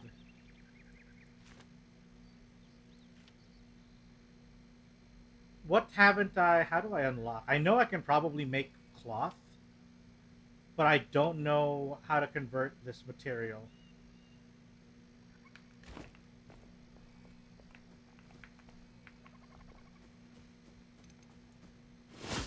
Ooh, okay. Converting still comes with progression, that's true. Are there any actual new stuff that I haven't built yet? Armor, I could probably build some armor, but I also have materials that I'd like to make. What might help me progress further? Is there like a kind of thing that helps me with Altar 1, workshops, of how to build scaffolding? Oh, I could use this later on when I build like a proper roof. Ooh, windows. Can I build this just straight up? Okay, so Cinder Vault, Home, Long Keep. So this is the vault that I came from. And this is where the other vault is gonna be. Or the other vault to find the other survivor. Okay. Looks good. Should probably be able to go out and, you know, find that other thing now, the other vault.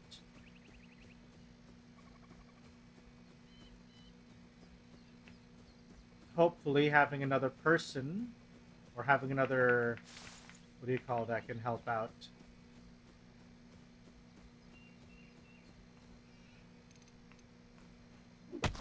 Yeah.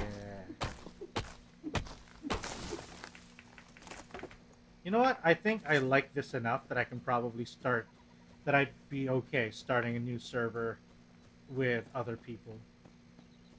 Pretty sold. I think I'm just going to keep playing this for now. Just so, you know, we can get a better handle of it by the time the actual, you know, server rolls in. That I'm not just going to be, like, wandering and stuff. Although I'm also guessing that some of the people that I'll be inviting would already know how to play. Like, I've asked around for, among other, you know, streamers that I know. And it looks like I can have a pretty good handful of people invited to the server. Okay, for those of you who have played before, what is like the limit to the number of players who can be in a server? Like, is there a limit? And what would you consider as like a good amount of people to have on a server? Because that part I'm still trying to kind of figure out for myself. Like, what would be no lockpick? Can I just like not? Can I just destroy it?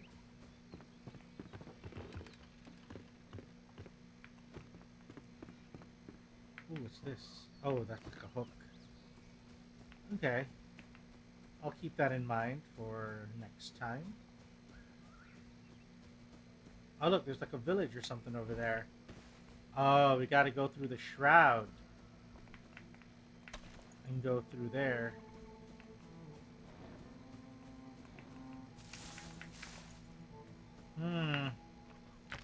Makes me wonder, should I go there now or should I be more prepared? Should I kind of buff up, have my armor and stuff before going? But that's like the first thing I'm being asked to do. I played only in a group of 3 and I'd say it was pretty okay. Wouldn't say more than 5 would be sensical, but it's up to the group and how everyone can play. I see.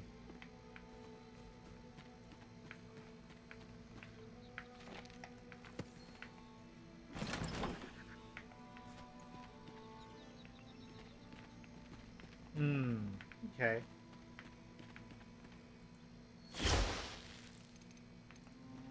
Because I probably have like a handful of people that I'm thinking about already. So I was just wondering, like, if there is a number that would be too much. The world is big enough for a ton. I see.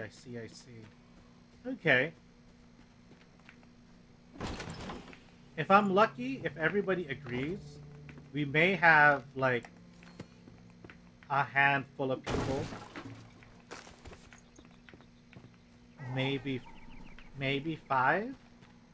Like, if everyone that I'm looking to invite, we're looking at maybe 5, 6, maybe even 7. If everybody is, you know, is actually down. And there's also the thing about inviting. I was also thinking of opening the server maybe to members of the community if you guys follow the rules.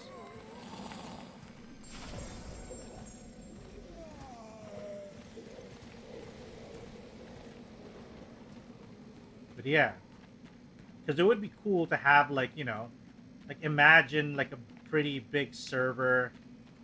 You have a lot of people.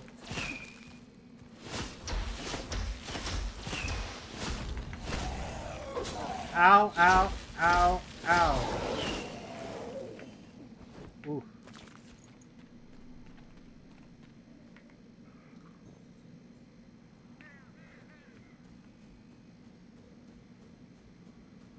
Oof.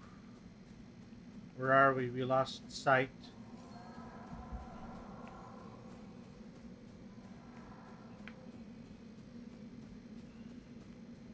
I do wonder, though. Oh.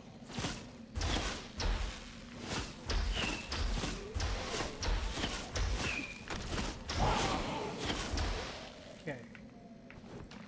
We're getting good materials. I know we needed some cloth and some other stuff. Balls? You can collect the balls?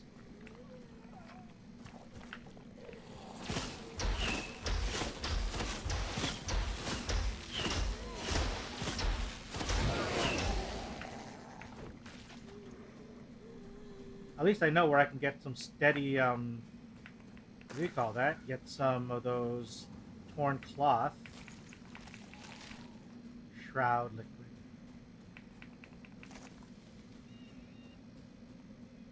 Oh shit. Maybe I should have my potion or something ready.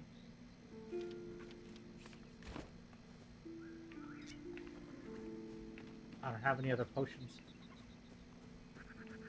This looks like someone else's camp. I'm not interested in fighting.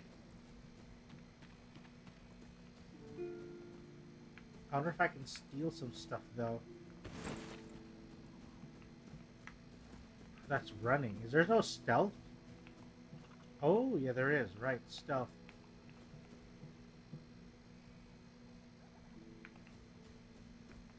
Okay. No, let's not get greedy.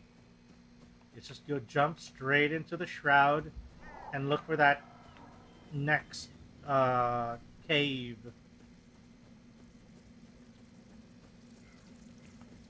Oh, shit.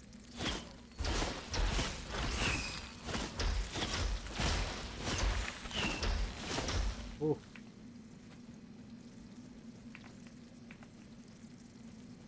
Oh shit. There's more of them. Oh, even more here. Oh, Fuck me. This place is infested with those ass bugs.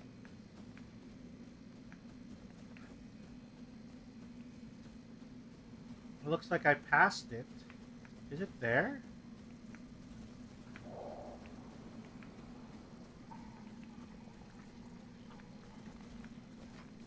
Did I pass where I was supposed to be going?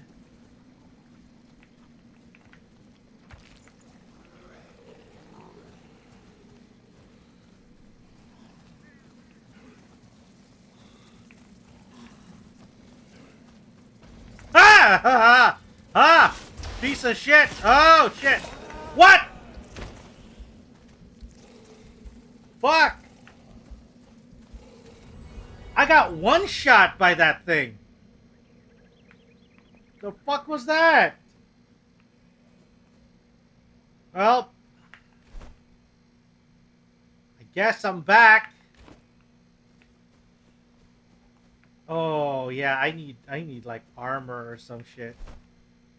Did I drop? What else did I drop? I dropped fucking dirt and all my wood and my stone. Oh, I hate that.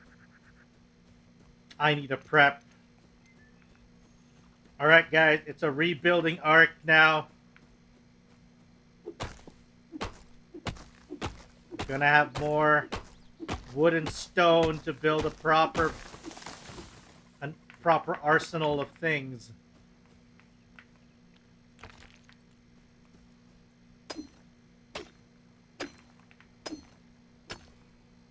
Oh, I love the picking system though.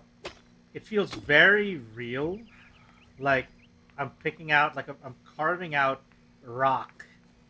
Like it feels like like I'm actually carving it properly. That's kind of cool.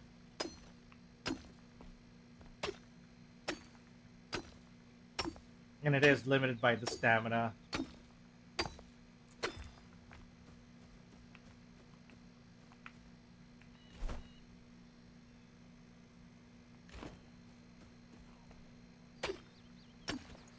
And you do shape the earth. You shape the earth upon which you stand. Your progress.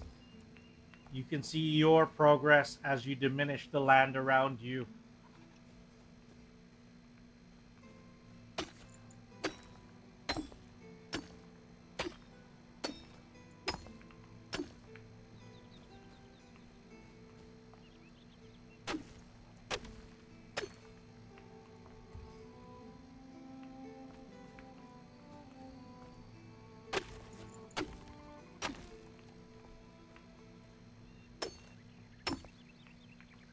Okay.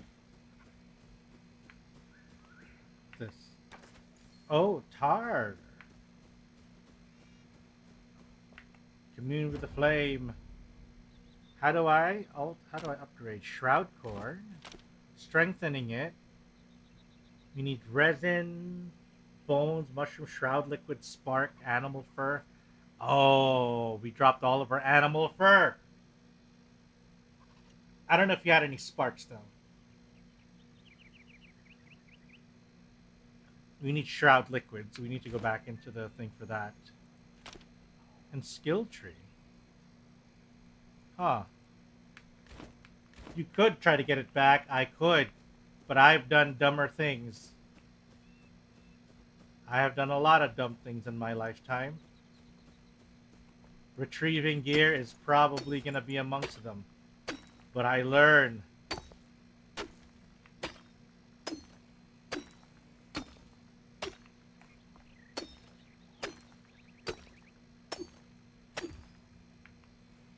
Okay. Let's see what we can actually build now. Oh yeah, I should probably need to get these bandages. But I don't have enough torn cloth. I wonder if I should be farming those guys now. Melee level 3 weapons from metal scraps. Oh, we dropped the metal scraps too.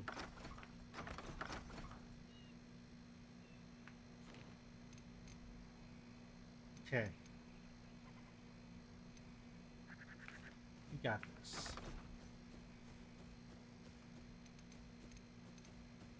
We will go back into the shroud and collect materials. We are not going back to reclaim the body. Because that is suicide.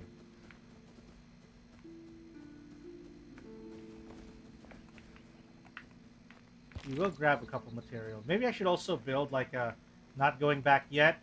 No, not yet. Maybe at some point. Not now. Not yet.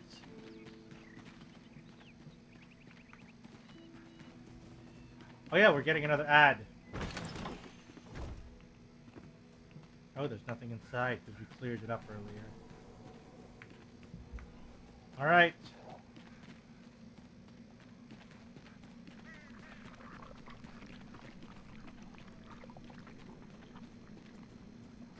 Who, where, or rather where? Okay.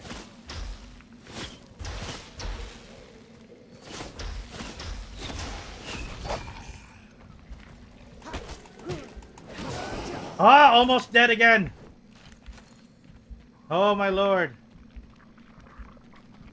How are we almost dead again so soon? Wait, is there a dodge? How come I couldn't dodge? Oh, 'cause stamina.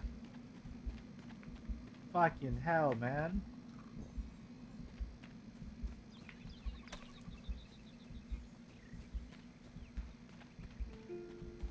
Maybe I should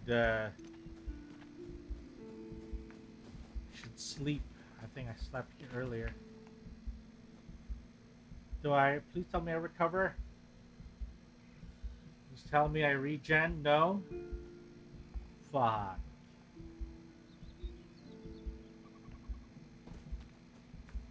Or does that not fast forward and heal unless it's night? Sleeping is to pass time? Oh. Sleeping in the same bed as that Mr. Skeleton? Why? I'm sure Mr. Skeleton doesn't mind.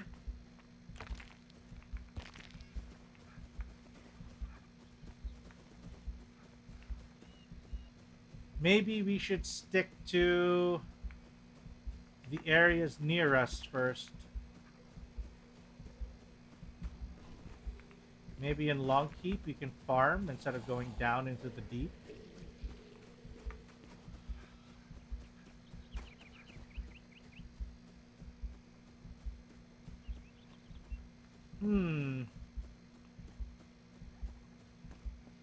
Could I just actually like build in here instead of in the...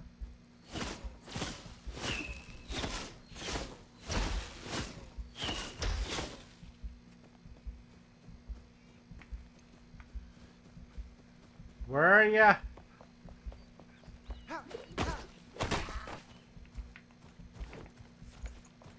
Oh shit.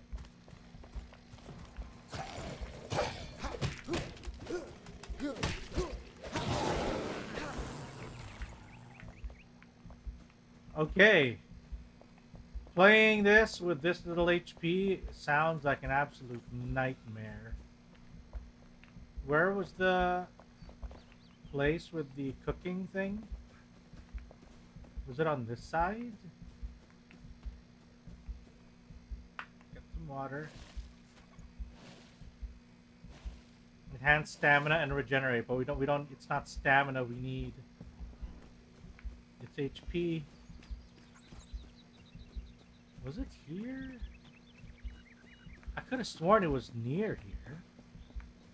So I can cook the meat that I just got.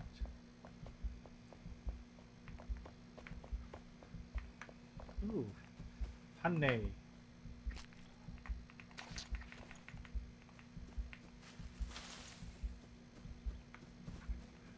It is almost evening though. It is almost evening. Should I have just built my base inside those ruins? Near the fire. I don't know where the fire is though. Maybe I should just head home. I can make a new fire. Hello Zora! Welcome, welcome. Howdy doody. How are you?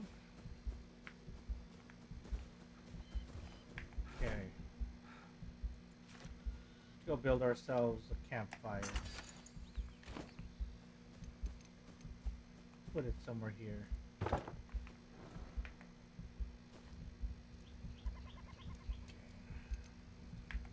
Where is that? There we go. Raw wolf meat.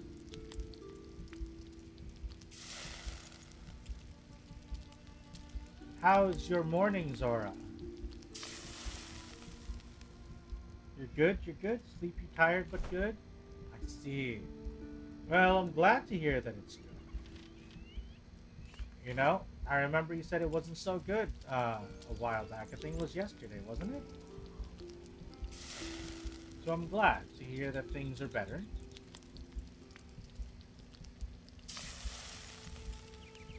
And as you can see, we're trying in Shrouded. I think it's been pretty good, though. It's been pretty fun. You got your tea? Oh, I could use some tea. Alright, let's go eat then. Let's eat the wolf meat first.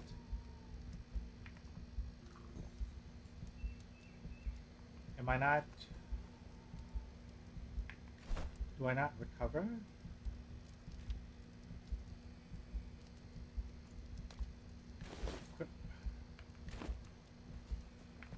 We could try to go to bed.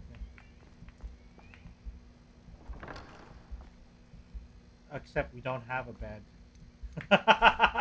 We don't have a bed.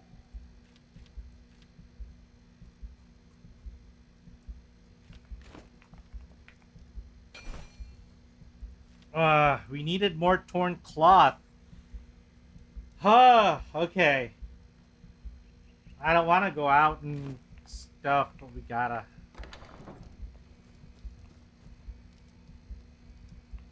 We have increased max HP, but our current HP is already so damn low.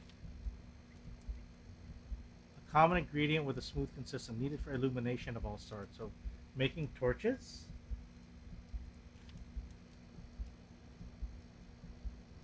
Okay, let's try doing this one. Constitution? Oh, but it doesn't actually heal, does it?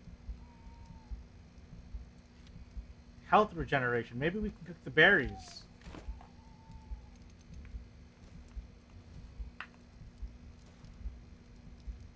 You can maybe cook the berries?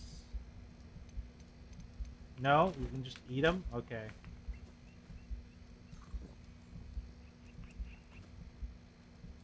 Yay! Regen is active!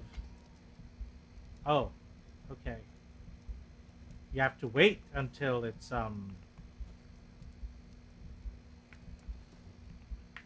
Can I craft something for the house so it's not so dark all the time? Some house lighting, perhaps? I need resin. Oh, I need torn cloth. Fire! Oh, we lost our fireflies! We could have made a firefly lamp. Heck, even a candle would have been nice. But we don't have string. We can go out, I suppose.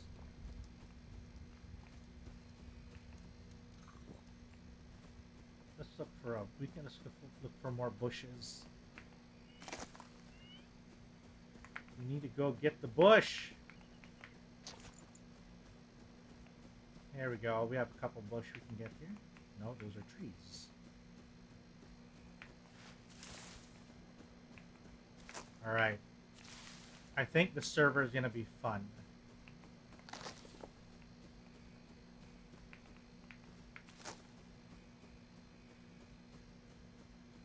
Alright.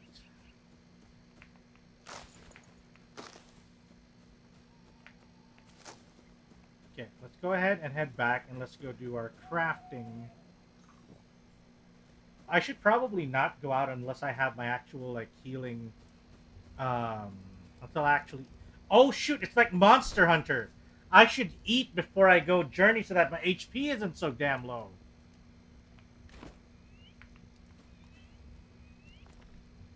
I just figured it out. Yes, I did. I finally got it. I finally understand.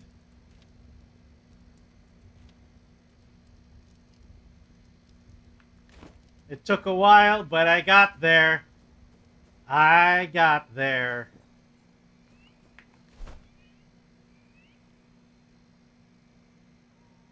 Okay, what was it we were supposed to do? Right, the string. We were gonna make string.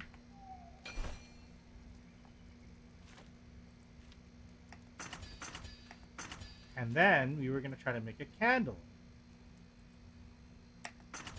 But we also gotta make like a little table or something. A little nightstand. Yeah, that's cute.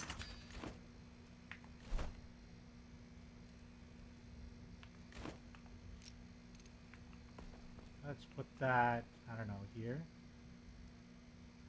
Put it here in the corner. And then let's put the candle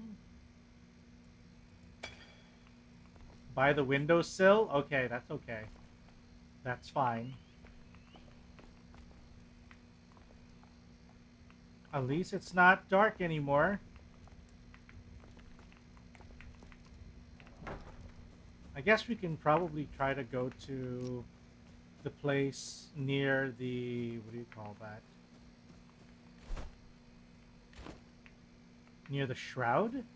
So we can, with those beds there, you can probably, you can probably sleep over there, I think. If you don't run into any trouble along the way. Do I know any good Japanese snacks? Do you mean like brands of snacks or like actual food items? Because those could be like two different things, you know? Like actual brand snacks or just the food items themselves? Because I like mochi donuts. Those are fun. Rice crackers are good. What's the term? Specific term? Shoot, I think I have. Do I still have one?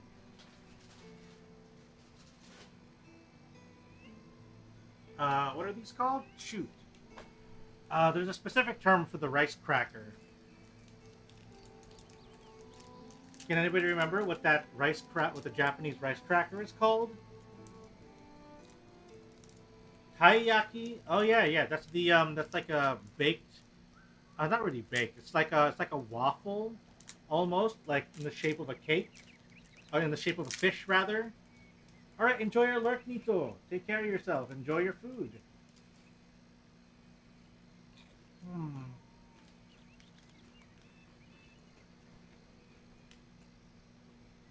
Trying to find something on Amazon. Okay. Senbei, exactly. That's the term I was looking for. Senbei. Those are Japanese rice crackers. I love senbei. I have some actually here right now. If you heard it, I was just munching through them. I was getting a little peckish too when you mentioned Japanese snacks.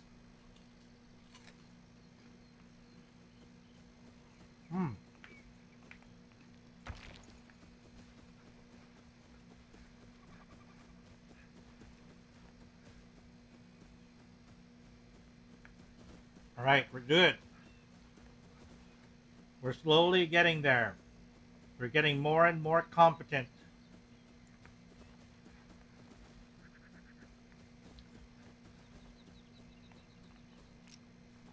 Okay.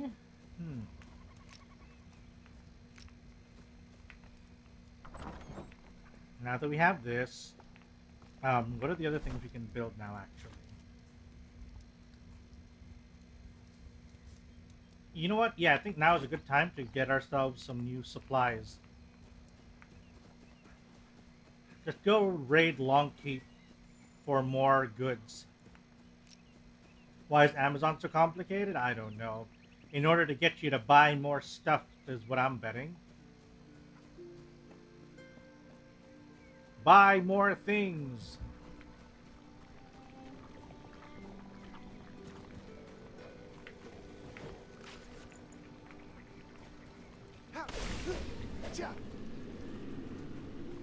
Okay.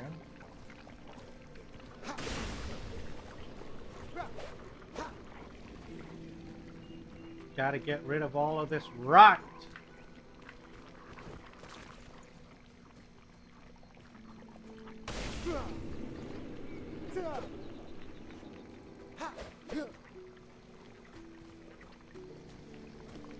Did you just destroy all of it? Not yet.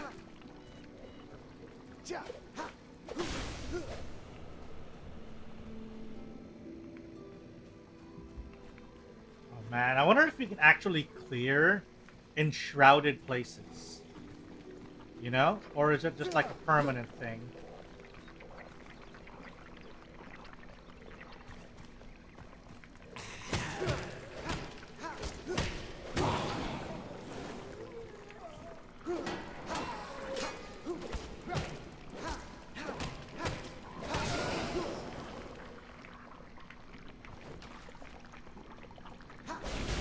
Ooh.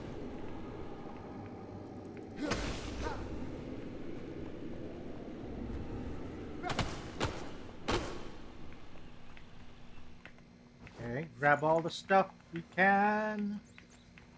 Huh. Is it me or is it not? Oh, it's still enshrouded. Oh. Okay, let's go refresh ourselves. Then we dive back in. I'm kind of curious to see if the place will still, if we can actually clear this location, kind of clean it out, as it were.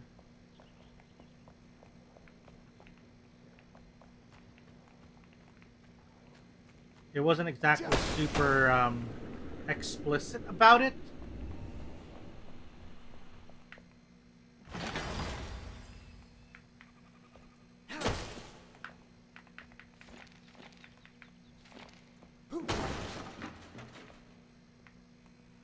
Okay.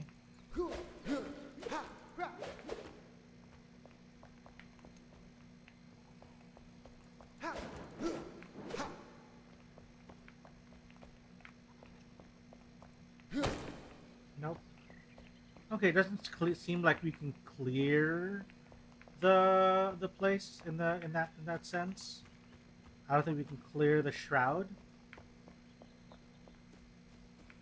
But I guess we tried. We tried. But we did manage to get a full bunch of stuff. We got some torn cloth, enough for a bed, actually.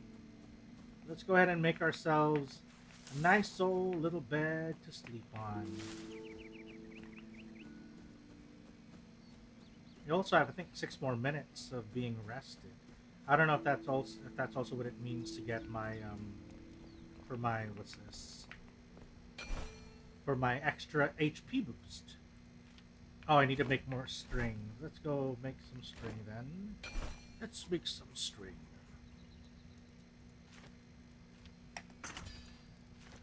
I don't know much about specifically Japanese origin snacks, but here, but since this is Asia, but I remember there's a snack that's straight from Japan. It's called Koala March by Lotte. Is that Lotte a Korean brand though? It may also be in Japan, but I just don't know if it's Japan origin. Pocky is Korean, isn't it? Or was it the other way around? Lotte is I remember that's a Korean. I think that's a Korean. Pocky is from, okay. What's the other one? I forgot what the other thing was called.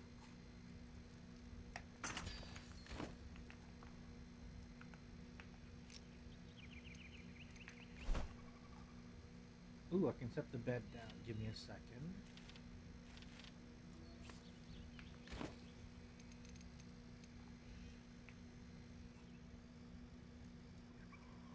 Okay, there we go. Let's set the bed here. And then, let's get the... Oh no.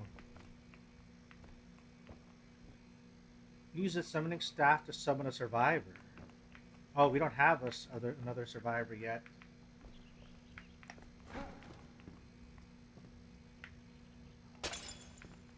Oh, shit.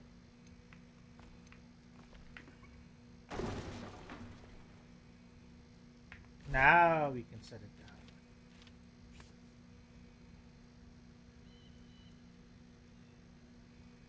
funny. It says here that Lotte is South Korean. It's Japanese on the box that says koalas march.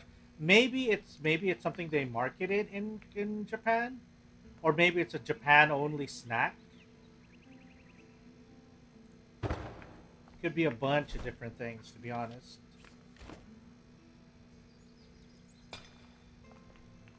There we go. Now we have a proper bed and what do you call that? Proper bed, side table. Let's go make ourselves like a little nightstand, another table here by the side. Wooden tables? Yeah, let's make a wooden table. Oh, that's a bit bigger than I thought it was going to be. No, maybe not. Yeah, I think that's fine. What about storage? What about storage solutions?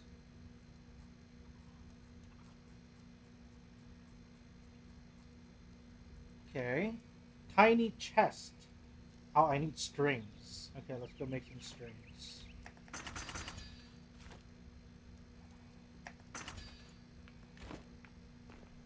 Mage. Yeah, that's a Japanese brand. That I'm familiar with.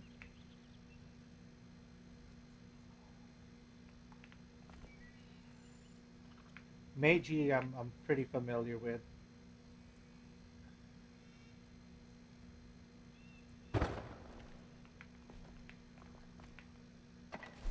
Ooh, I can put stuff inside. Let's go. On the dirt, we don't need the dirt. Some of these other items, though, we might need. We'll save the powder ball. Okay. What can we build now, though? Now that we've built the small storage. Hard wood block? Oh. But we don't have enough tar, though. We could use a little fireplace. I want a big closet. I want a nice, big closet.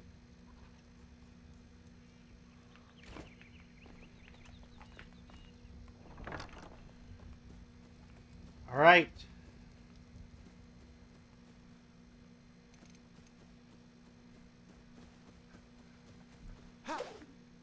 Ooh. Goat, come here! I need meat!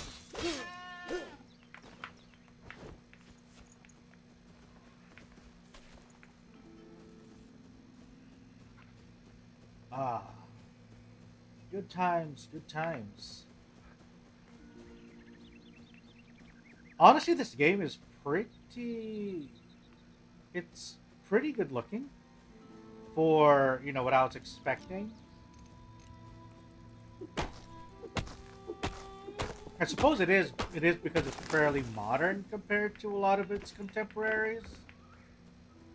I was expecting Shrouded to actually pop off a lot more than I think it did. Because even though I feel like Shrouded is pretty okay, I don't know if it's actually popular. Certainly doesn't seem like it's hitting off in the same way as something like Pal World did when it launched, you know?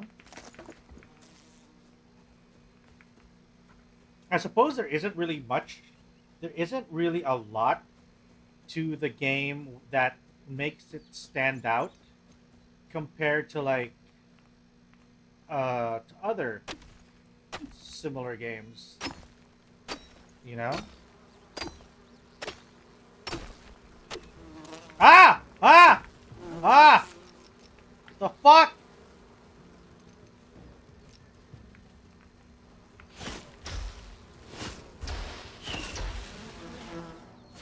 Fucking shit. Bees? You fight fucking bees in this game?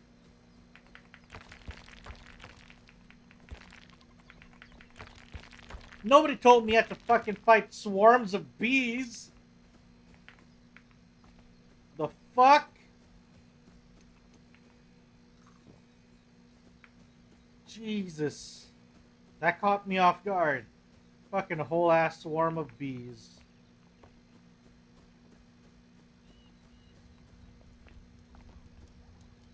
Alright. We have... What is this? Wait, what? Shield. I suppose we could equip it. Oh, sweet.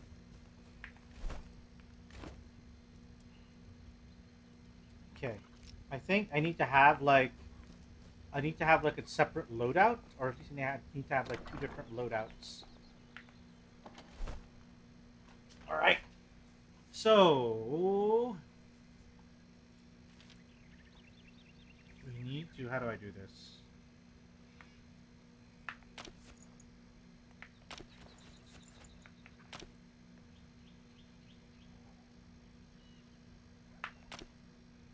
Oh, okay. We might need the cloth a bit more. I don't think we need red mushrooms as much. Oh, it's a maximum stack of 20. We'll need to have like a fighting loadout. And then we need to have a non-fighting loadout.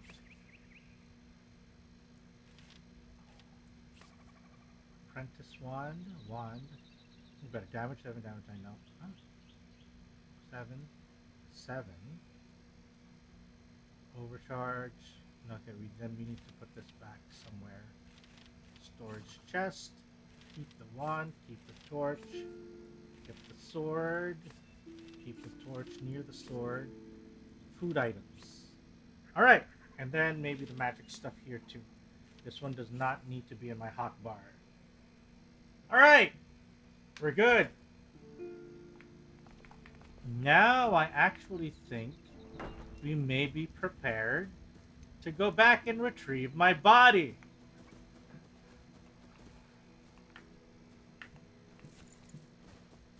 I think we might actually be prepared enough.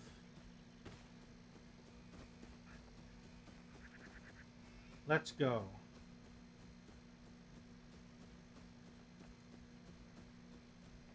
Fairly certain we can go pick it up now. We seem to have our affairs in order. Oh, we need to eat.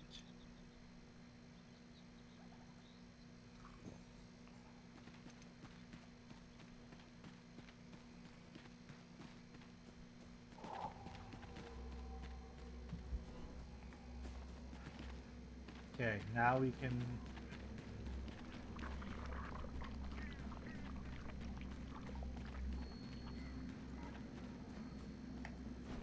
I'll try to go quickly. Past the Braylon Bridge.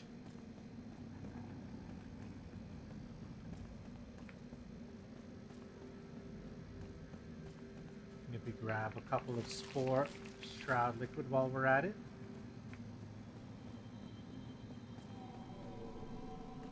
Oh yeah, right. We'll have to pass through the freaking camp. We may have to find our way through the side of it.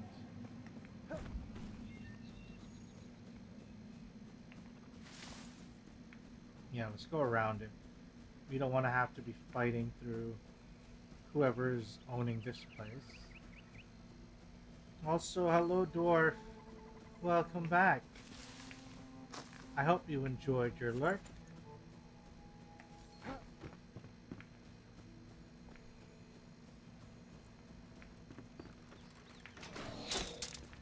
Ah!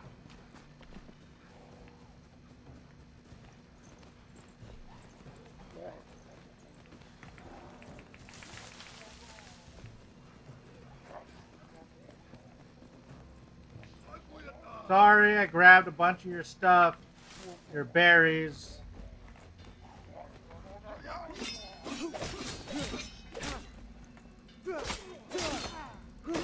Ah!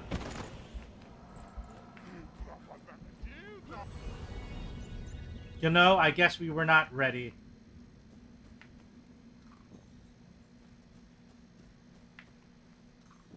We can go back, though.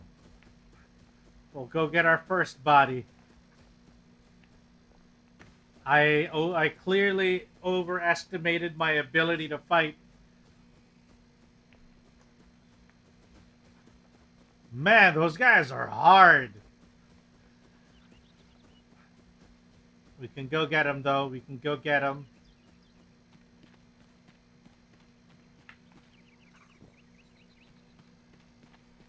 We have even more HP now.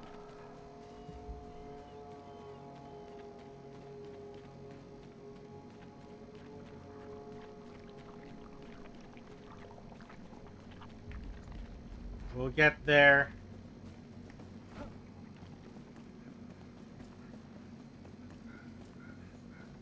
Got some more spores.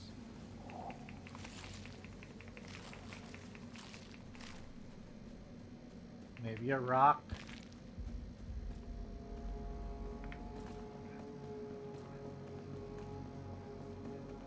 It's not that bad. We can get a wolf. We can fight a wolf.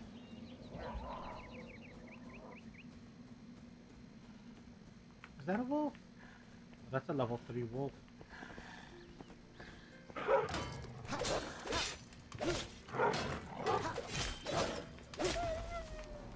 Yeah! We can fight a wolf at least.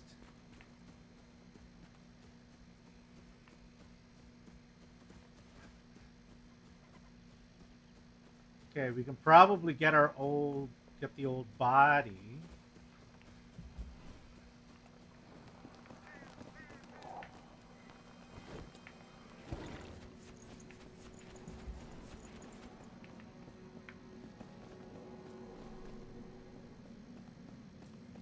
Okay, we got everything.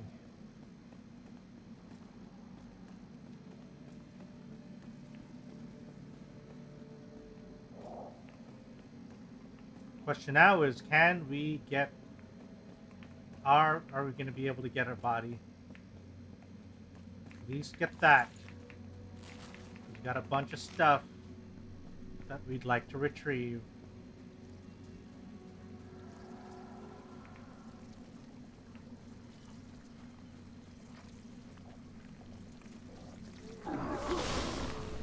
Oh shit. Hello, gentlemen. Ah!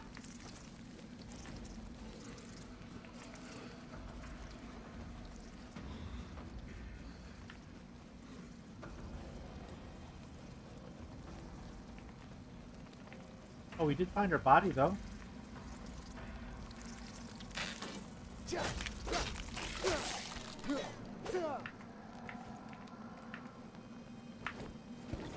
Alright, we got our body. We can go. We can leave.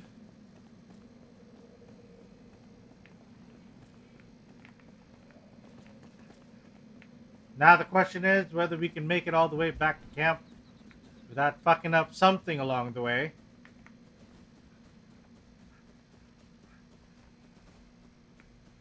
Oh.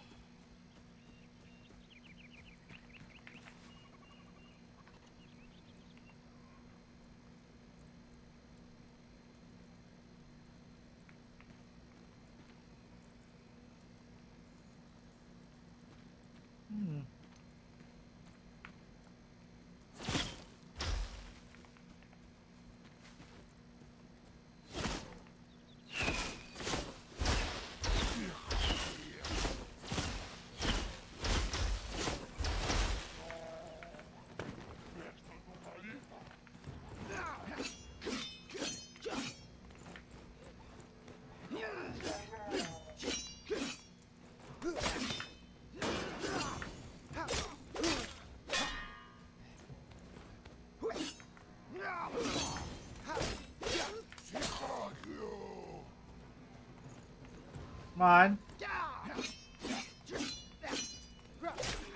Oh!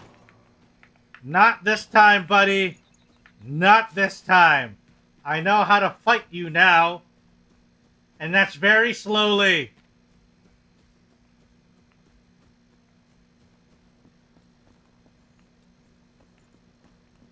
And I have been emboldened. Oh no, there are too many of you. Nope. One of you I can deal with. Two.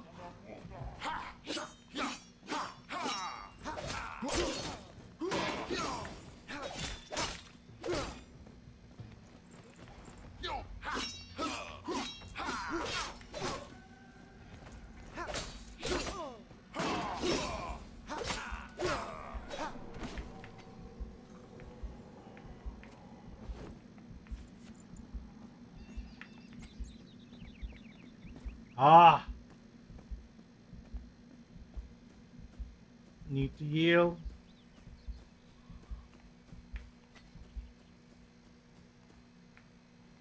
Please let me regen faster. Need to regen a little bit more. Just a little.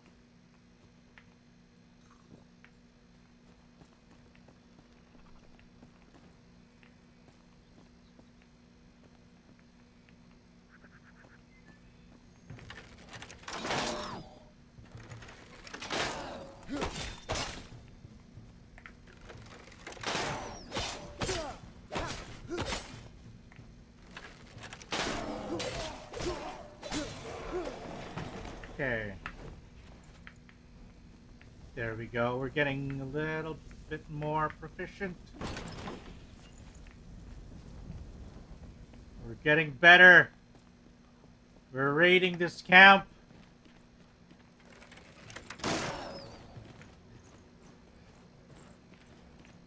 Where was that fired from? Oh, up there. That motherfucker.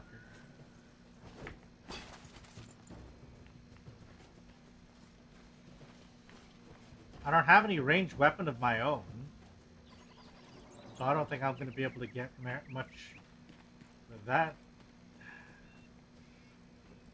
Even over here, I have some magic, but that's it. You know what? Well, sometimes you gotta know when to call it quits. You gotta know when to hold back.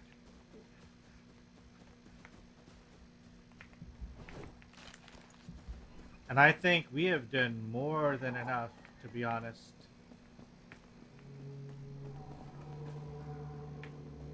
You've done plenty.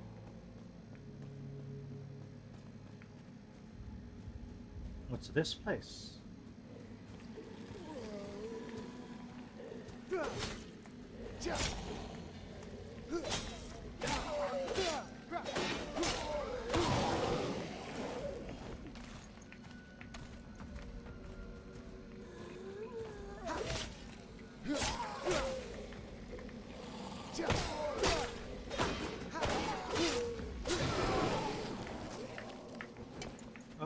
Backpack full. What can we drop? What can we drop? What can we drop? Dirt? Wait, why are we carrying dirt?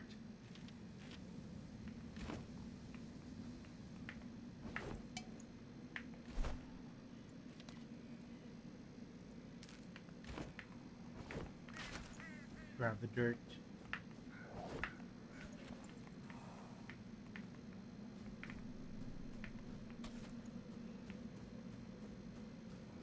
Oh, right, we have timers.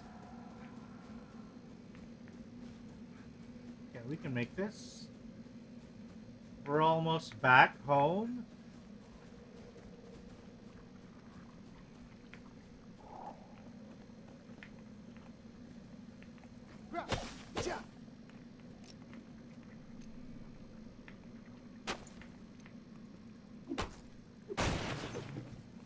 Clear the path.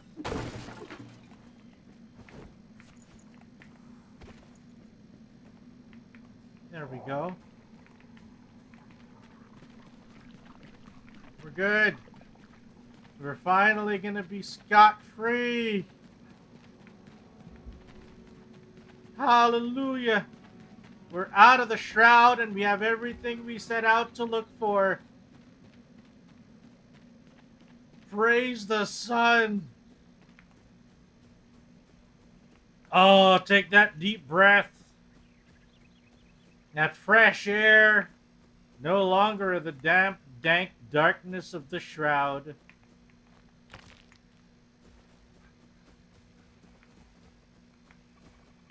finally back. And we can start depositing everything. Because you're going to need the inventory space. Oh, sweet Jeebus.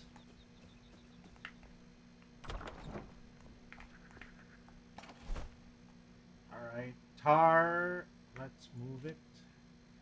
Runes. I don't know what the runes are. Not yet, at least. We need resin, shroud spores, old books, critter parts, metal scraps, wood logs. At least it's not. At least we don't have weight in this game. I feel like weight would have kind of complicated things a little bit more.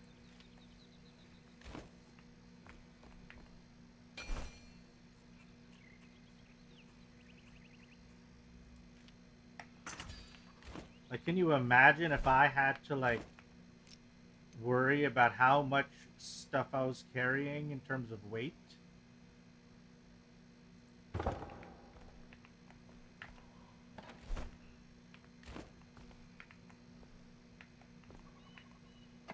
Yeah, I can throw one more item in here. Let's put the honey in there. Oh, no. Maybe all of the direct use materials we can take out. Or we can, yeah, we can take out. And we'll just put in, like, crafting materials and whatnot in here. Like the wax. And spoon. Oh, no, we don't have space. Put that up here. The fireflies, the mushrooms, the honey, the mushroom, the raw lean meat. We could probably use the bandages here. Maybe the extra torches? Oh, we have arrows, but we don't have the bow yet. We haven't built it. We have a bunch of torn cloths now. We can probably make something out of it.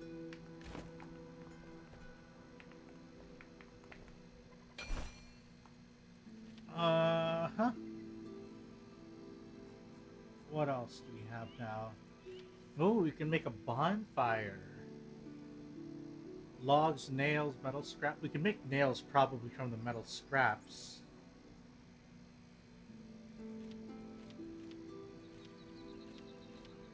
Are there any differences between these two? Oh, are. Yeah, this one offers better frost resistance.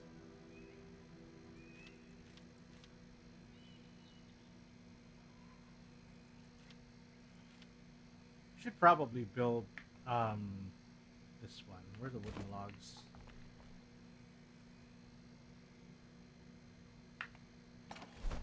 Wooden logs.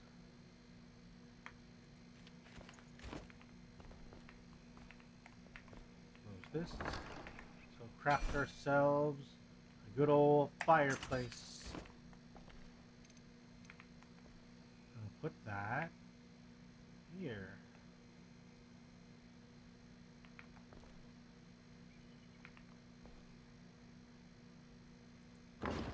Welcome back, Zora. Hope you enjoyed your little break. There we go. Look at that. We're getting real good at this. Getting real good at crafting a basic home. You need more resin, though. Where the heck do we get resin? Hello, Nami. Welcome, welcome. We are trying Enshrouded, and so far, we've been doing great. Dang it, puppet. God damn. Okay, we do need to get more stuff, though. We are very nice and comfy. Let's sleep, actually. Our first time to sleep inside our little shack. But welcome, welcome, Nami. How have you been? Hope you've been doing well. Oh, it's morning. Look at that. Doing great. And we're also getting really good at the game too in terms of combat and everything.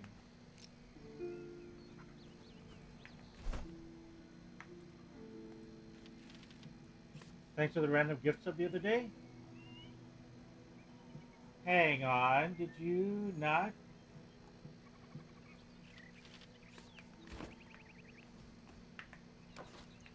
Huh. I don't know who's been. I lost track actually. Who's been giving, who's gifted to who over the last couple days. Because it has been rather, what do you call it? The last couple days have been a bit of a blur, or the last weeks, honestly, if we're being completely honest. The last couple weeks have been a bit of a blur. Gift subs over on Twitch side, Zora. People have been very kind this this holiday season. Yeah.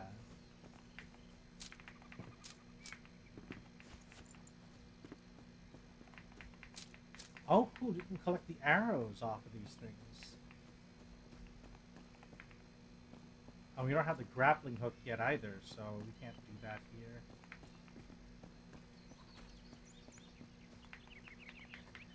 But yeah, people have been very, very kind. And I appreciate it. You know? Like, people's generosity are very much appreciated. Especially because it's not, you know, it's not required. Like, any kind of investment you guys put into me, whether that be in the form of your time by being here on stream, or whether it be, you know, spreading the word about the stream or whatnot, or even, what do you call it?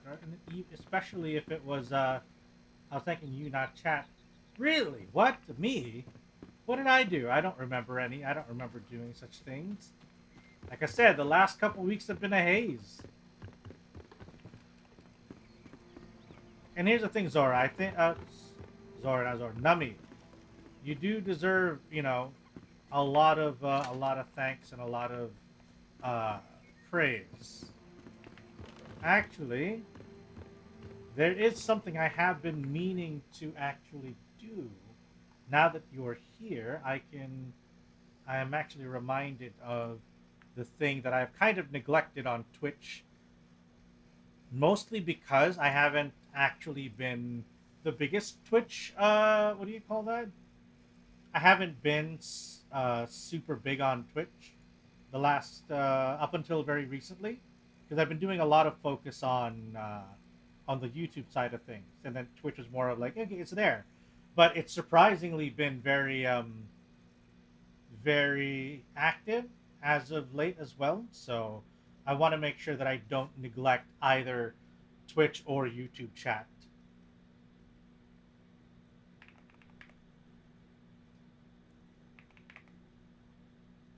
So let's go ahead and throw that in there. Since I still have a couple of these that I actually haven't made use of.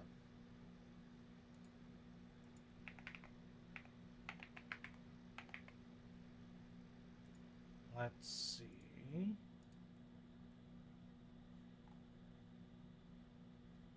So yeah, I think.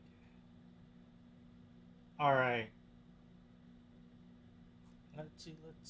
Who else?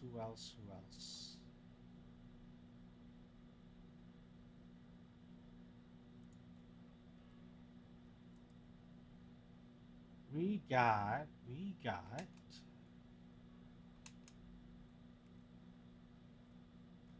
Okay, yeah. At least I did that. That should be sufficient for the moment. That should be sufficient for the moment. We can go back into the game because apparently I'm soaking wet!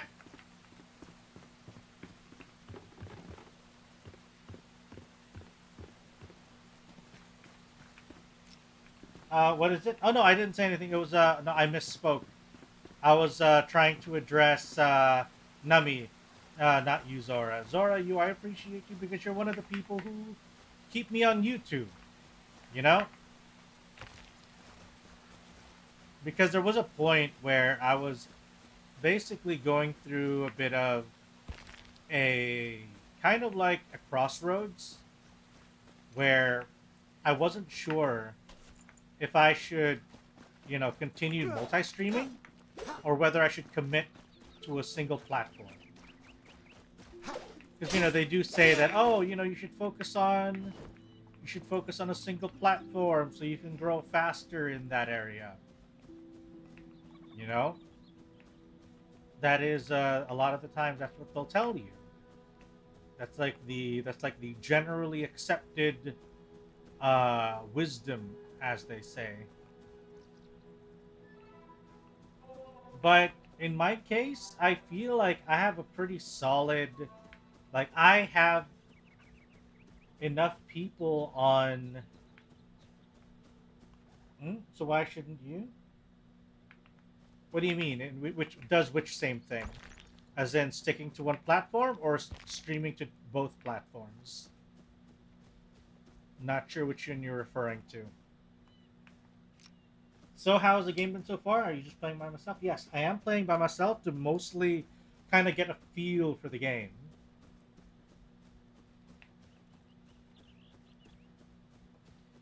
You know, kind of get a feel for how things are. And so that at least when it's time to play with other people, I'm not just, what do you call that? I'm not just flailing about, not sure what to do, how to do anything. No, he streams on YouTube and TikTok. I see. Yeah. As far as multi-streaming goes, I feel like I know enough people, like by name, on both platforms that I feel like isn't that part of the fun, though? I mean, just the basics at the very least. You know? Kind of get a feel for the game. Because I do also... Because some of the people I'm inviting, they've probably played the game already. So I'm just trying to make sure that I kind of am at least on par with some of the basics of the game. I don't want to be completely blind.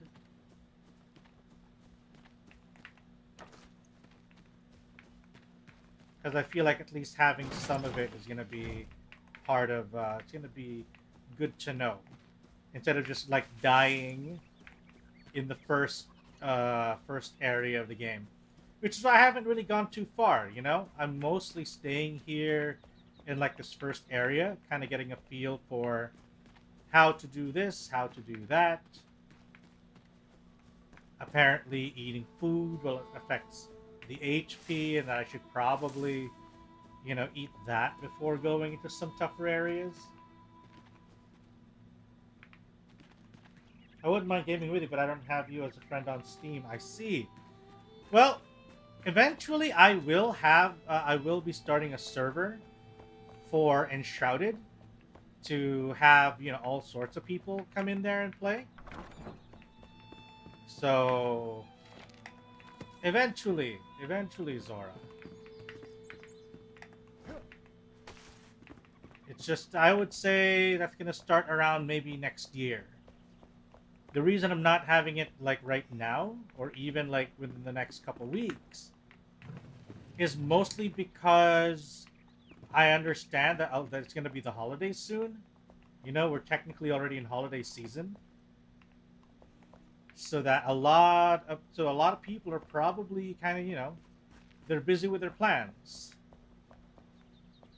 Where they have, you know, some people are going to be spending it with family. Some people are going to be out of town. You know? So I want to make sure that... Oh, shit. So I don't want to, you know, I'm not going to be... I know that a lot of people aren't just going to be available.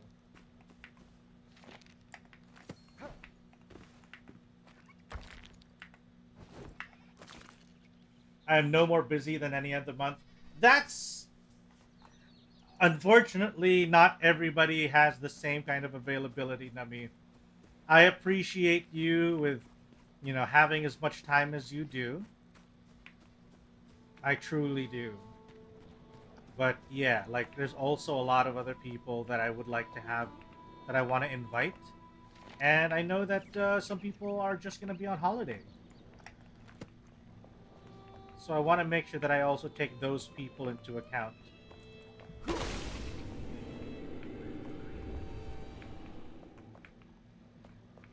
That I want people to have, like, a nice fair shake in being on the server when it first starts.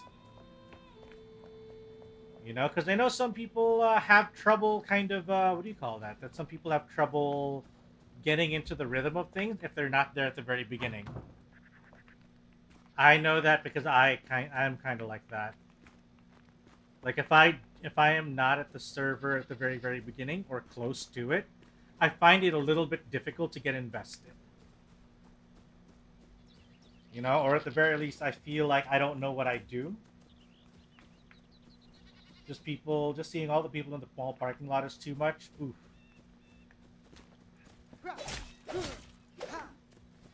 Oh, come on, get back here. Yeah, it's a super busy holiday season. That's why all the Minecraft servers don't interest me. I see. It happens. I do like though I do like what some servers or what some people do with their servers, at least particularly on the corpo side, where they have a server that's set up, but it's only specifically set to run for like a limited period of time because they're doing like a very specific like challenge or thing that they're gonna do. Like with Hololive having the what was it called? Recollection or something? So they had that server set up because they had, you know, very roleplay heavy, and they were only going to have it open for that specific period. All right, go ahead, come at me, bro.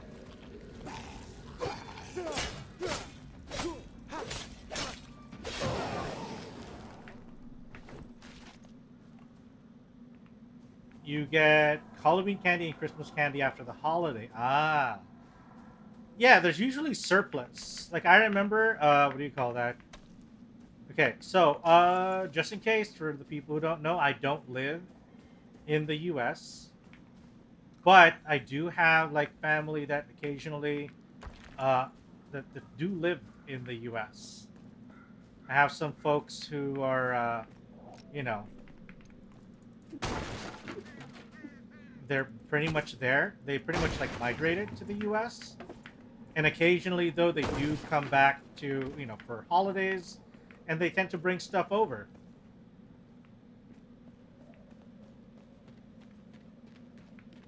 And what do you call that? What a lot of them tend to do as well is that they buy, like, you know, they buy what's this? They'll buy chocolates and stuff from the holidays after the fact. I also tend to avoid playing games with people that already know everything. Same with movies. Ah, like those fresh early days where nobody knows anything and it's all discovery. Yeah, I understand that. I get the appeal.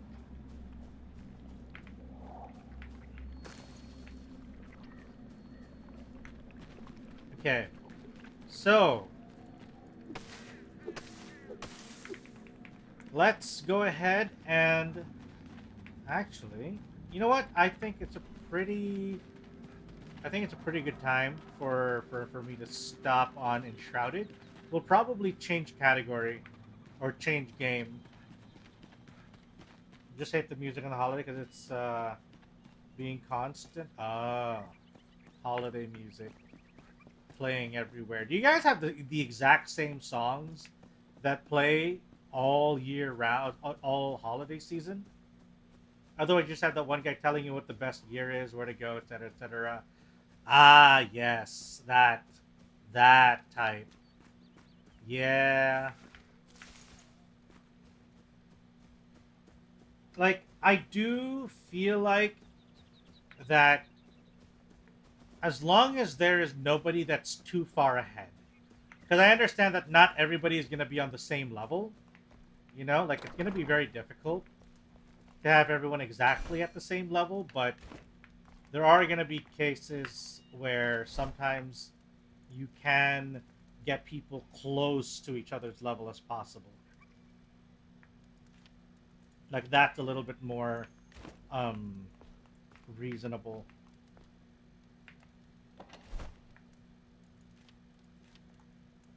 Alright, I think we're kind of good.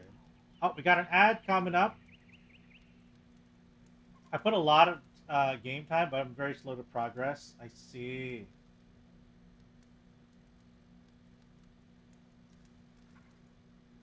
Hang on, I need to. I think what I'm gonna do is I'm gonna place an order for some food that's gonna arrive later, because I'm not really feeling what do you call it? Feeling the energy to cook after stream. I think you and me are in the same boat. You're saying because we both don't live in the U.S. It happens. Yeah. But yeah, usually like relatives who come in from the U.S. bring back like lots of chocolates and stuff.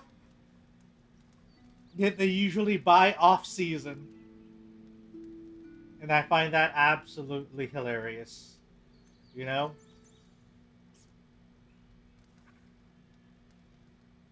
And usually it's like giant bags too, like giant bag of like those little mini chocolates and stuff. That's always that was always super fun. Although admittedly, I eat nowhere near the same amount of chocolate now as I used to when I was a kid. The so-called U.S. size. Because it's like usually like the ones that we get are like those giant bags of like assorted chocolates. Like it's like a massive bag, and it's just all sorts of random stuff. Okay, wait. Let me. I'm starting to actually feel a little, become like properly hungry. All right, might need your help, guys. What should, what cuisine do you think I should try to get? Like it's a little bit late, but there are still a handful of places that are open that I might still be able to get some specific cuisines for. But a lot of like a lot of the major restaurants are probably closed. But some places might still be. Might get lucky. Any cuisine? I think South Asia. Okay, let's see. I think there might be a South Asia.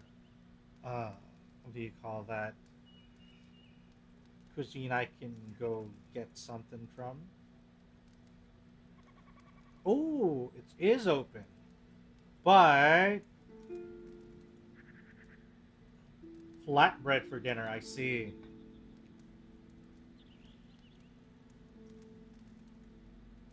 Okay, then. Ooh, okay. All right. Might have to be very careful with what I order, though. Don't want to get too much. I think I can get. Ooh, I can get a combo kebab with a biryani. Yeah. Let's go with a bit of chili paste. That's nice. So kebab with biryani, and then we can get a dessert. Oh, should I get a dessert? Should I get a dessert? Yeah, you know what? I'll get a little dessert. It's one piece. Gulab jamun. That should be good.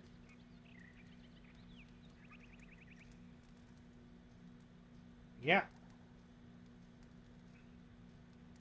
And is that it? Is that it? No more add-ons? No nothing? Dessert is always the option. Funny thing about that, I'm actually not super big on desserts. Like I have what do you call that? I have what I like to call a sugar coda, where I can only have so much of a sweet thing before my palate kind of just gets tired of it. You know? My dessertist cough drops. Oh no, puppet, are you sick? Are you sick or something? That you're having cough drops?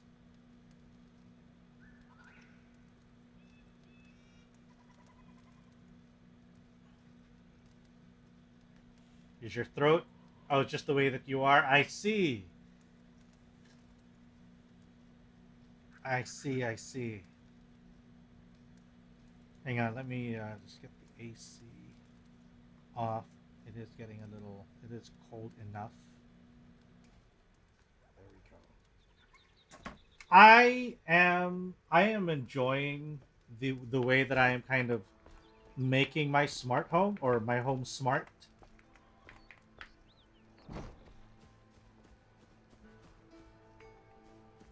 Because of what do you call that? Because it makes a lot of things super convenient. Because some locations are just a little, you know, some of the things that I have are not in the best of places. All right, I'm gonna actually go main menu now. Now that I saved, let's change game now, chat. Let's actually let's go yap a little bit.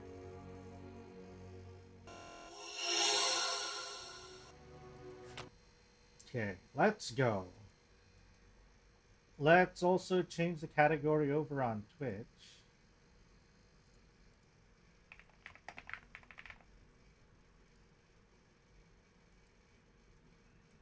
All right. Post Shroud Yaps.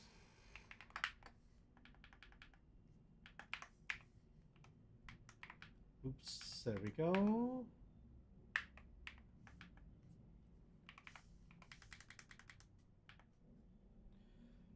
Do I ever play dating sims? I have played a handful. I think I've played on stream. On stream that I've on. Okay, wait. Let me get my thoughts. On stream, I have played. I Love You, Colonel Sanders, and also, what was it? Was it Neko Paradise? What was it called? What was it? Nekopara. Nekopara Cat Boys Paradise. There we go. So those are the two dating. I'm not even sure if they count as dating sims so much as they are just casual visual, normal visual novels. Sucker for Love. Let me look that up. Cthulhu dating sim. Oh. Okay. So here's the thing about I have a very specific what do you call that? I have a very specific thought process when it comes to playing, like what do you call that? Playing visual novels on stream. Especially if it is a straightforward visual novel. Now, my thought process behind it is that if I am playing a very straightforward visual novel where there are no like alternate endings, or not much like alternate endings, like there's not a lot of choices or decisions being made, you know, then I feel a little bit less inclined to play that on stream. Mostly because I feel like I am taking away a lot of the value of that game. Because if the entire visual novel is just you going through the story with very few meaningful choices, then by virtue of me playing the game on stream in front of all these people, 15 viewers or however many, right? Then I'm basically giving these people who are watching the exact same experience they would have gotten if they had played the game themselves.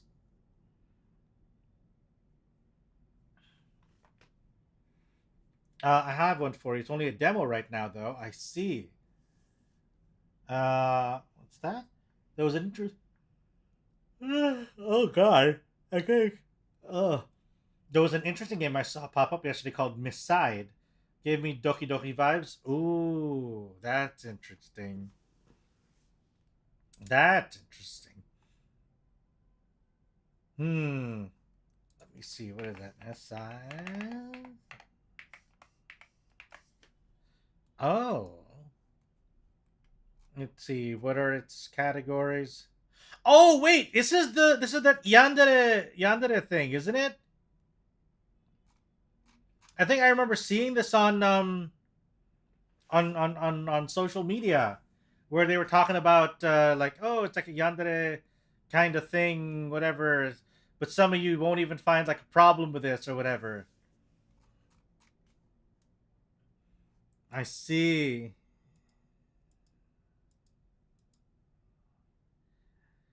It looks interesting, but we literally just came off the Steam sale. We have games already. We have games. We just need to play them. Threads of You. Beyond the Bay. Oh. Oh, but it's only in a demo right now. We could try it. Oh, yeah. You know what? You know what? You know, maybe we can do demos. Maybe we can do demos.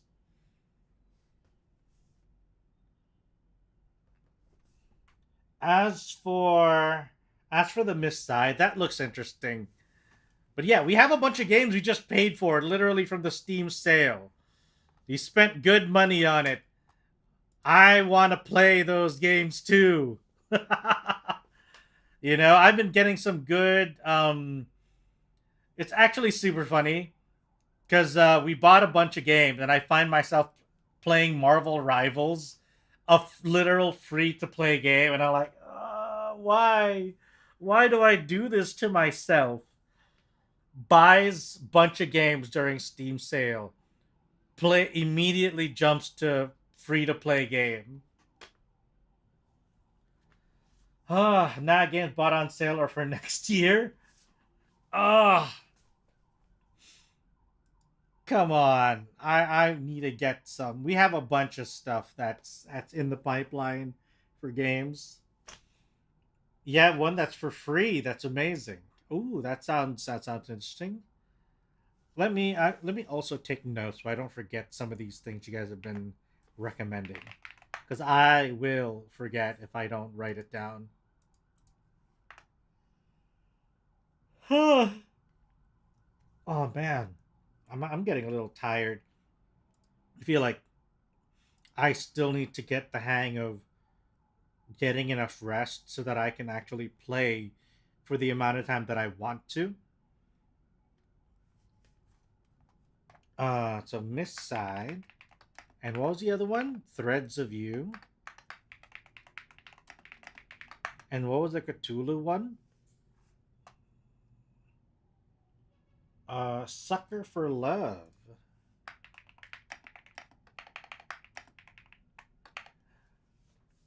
And then Our Light, Beginnings and Always. Why is that? Why does that sound very?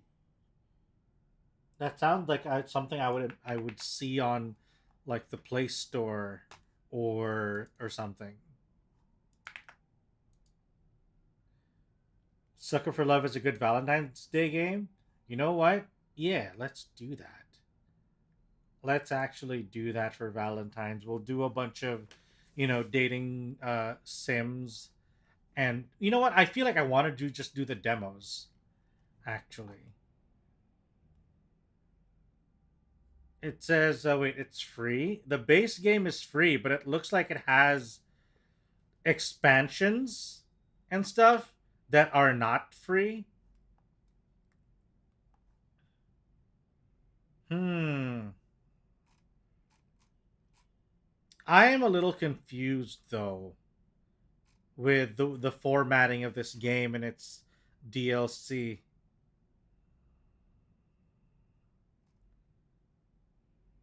I am a little confused.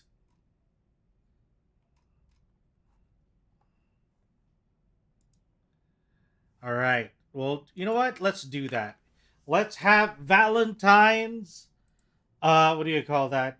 Our life. Okay, I'm gonna write that down first. Our life beginnings and always. We'll do Valentine's romance games. We'll do a bunch of what do you call that? Visual novels and dating sims.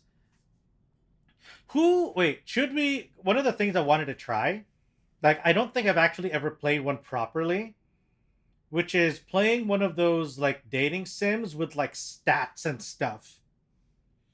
Like, I remember seeing a whole bunch of those on, like, I don't know, Newgrounds or something, where you have, like, it's like a dating sim and you have stats.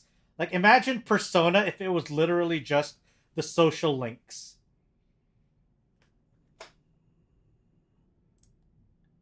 Like, I want to try one of those. I don't know if they still make those? Do they still make those kinds of games where it's just the dating sim and you have, like, stats and stuff you got to worry about? And then do some, and you'll, like, run into some whatever like activities or things where you can raise stats. You guys have, like, do you guys have recommendations for those kinds? Oh no.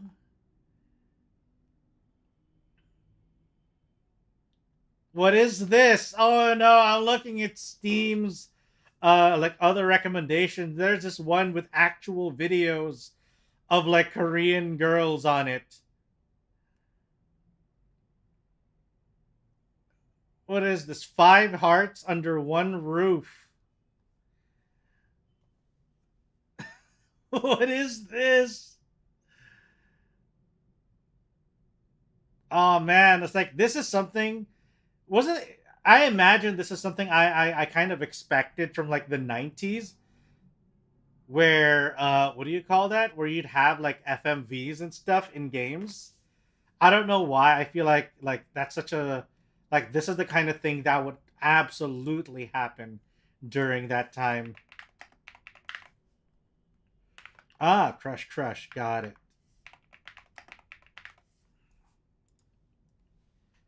Welcome back, Nito. How's the Shroud? It was good.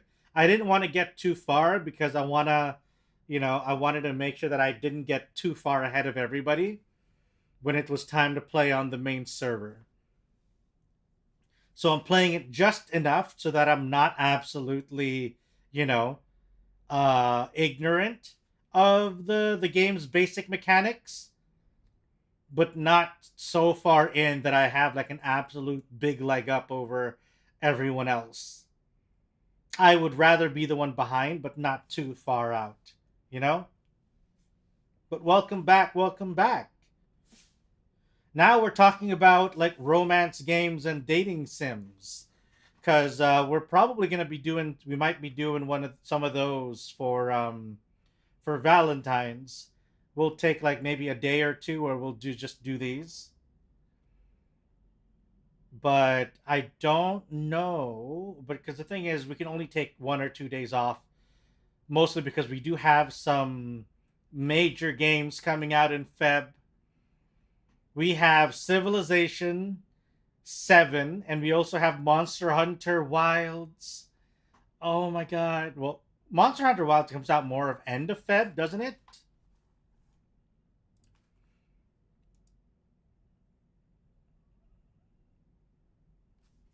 Wilds is 15th.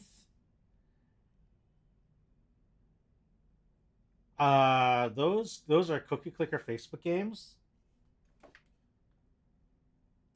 Yeah. Let me check. Civ 7 MH Wilds. Civilization 7 is slated to come out Feb 11. Civ 7 is coming out Feb 11.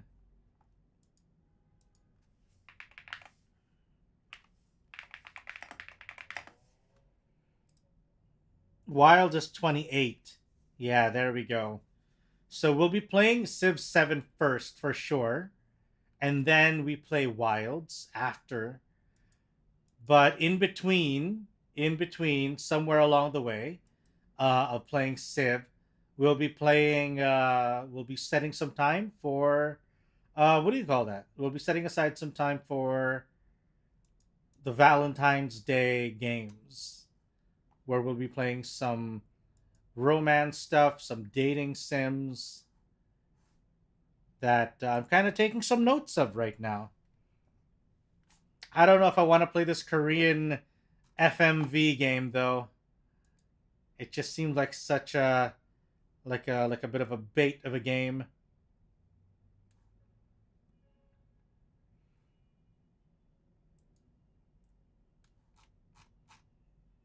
Quality seems pretty okay though. A date with a death. Oh, that's free. And then there's some DLC as well. Mostly expansions. Interesting.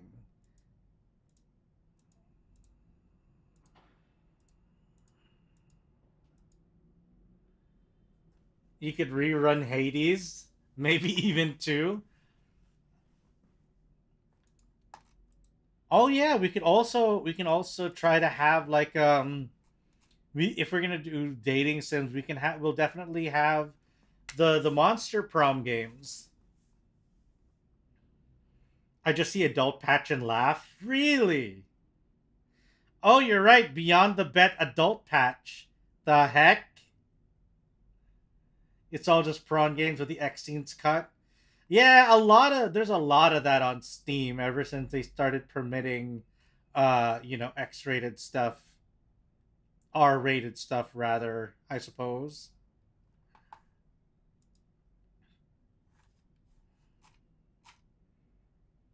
Like Jesus Christ, the names on some of these. Forbidden Fantasy. The Seven Realms actually sounds like a proper fantasy game, but but apparently it's not exactly the fantasy that you might be thinking about. I've Fallen for You is another Korean, I think, title.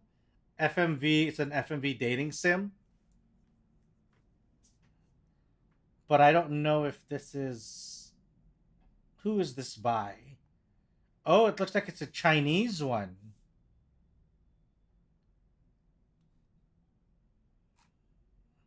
Yeah, it looks like it's more of a Chinese one. Uh, huh. Is this becoming a thing? FMV dating sims? Like, is this an actual like trend? Date everything released on Feb 14. Oh, I've heard about that. Welcome. Thank you for the follow, Rick. Welcome aboard. We're just kind of yapping now after Enshrouded, talking about dating sims and romance games. Date Everything looks fun. That seems like it's gonna be really interesting to get into. Oh, here's another one. I found another, I think, Chinese FMV dating sim, but it's called Knowledge or No Lady. I don't know. The English title seems to be a little off. I see. Oh, okay. Okay. Huh. Yeah, it looks like there is more than just. This is actually kind of what do you call that? It's actually, if there are 3 games of these, then I would imagine that it's kind of what do you call that? That it's kind of a trend.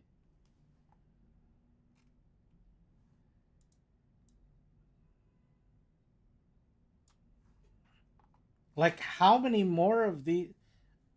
Oh, there is another one. Oh wow, there seems to be a lot of these from coming out of what do you call it? The Chinese market. The heck?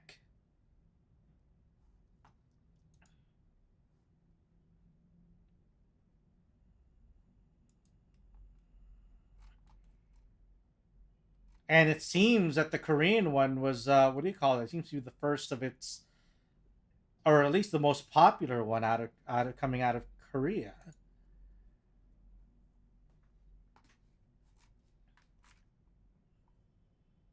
Very very interesting trend, I suppose.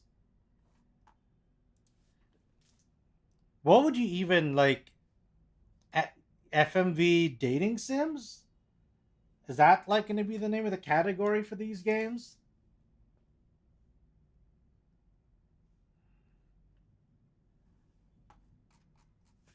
I'm very like interested in finding out like the actual like the market for these, like the demand for it. I'm very curious because I don't think you'd have a handful of these games if it wasn't popular enough to sustain itself, right? And it doesn't seem like that these are expensive games either. They definitely don't seem to be. They don't seem to be getting charged, or they don't seem to be charging like full, like $60 kind of games. Humble seems to be doing FOMO bundles every other day now. Really? I haven't seen. I actually have not. I don't even. I'm not even sure if I've seen what the Humble is for this month. Let's take a look. Ugh, just adjusting my seat.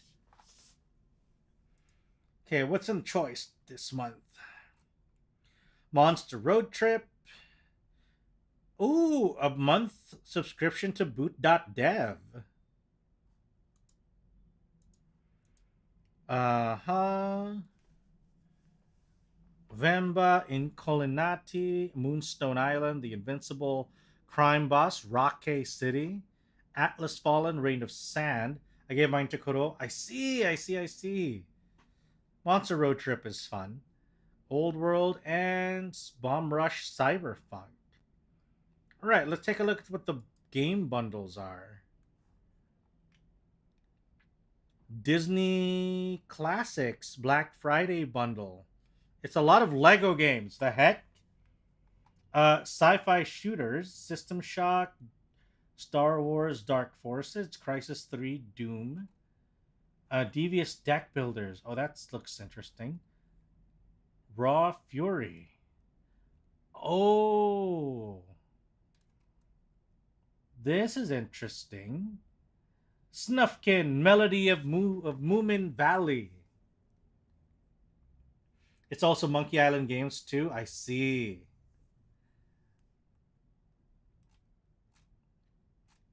Call of 50% off on Call of Olympus. DLC for Kingdom 2 Crowns. Friends versus Friends. More Kingdom 2 Crowns. Okay, it looks like this bundle has mostly that. Oh, it's because it's Raw Fury. It's a developer bundle, I think.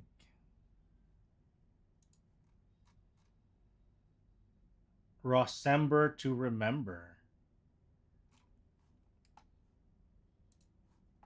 Let's see, what else is on here? What didn't show?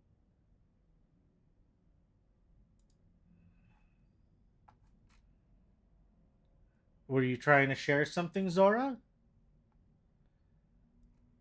Ooh. Oh, Doki Doki. Oh yeah, I forgot. I saw that one, but I didn't get to react to it right away. I've already played Doki Doki, and I'm not too keen on playing it again on stream just because. So yeah, that's probably nope. Oh, not Doki Doki. Then I haven't seen it. I don't think it showed up.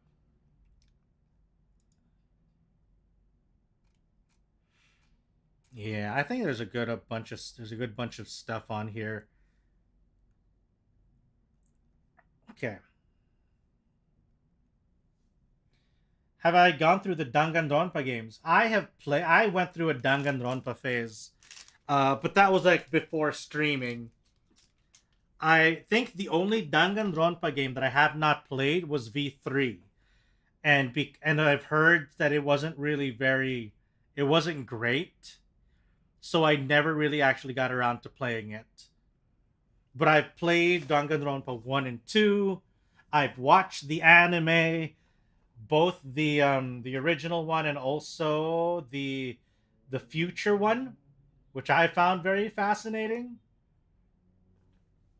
The Future Despair, I think, anime. What was it called? The one that's more of a sequel to, what do you call that? To the kind of like a conclusion to the franchise, if I remember correctly. So, which is why I kind of felt a little weird about trying to pick up V3.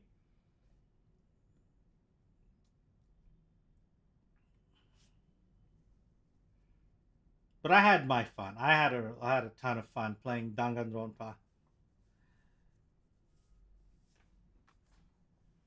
Hmm. What I haven't actually fully played though is are the Ace Attorney games. That might be an avenue we can look into in the future.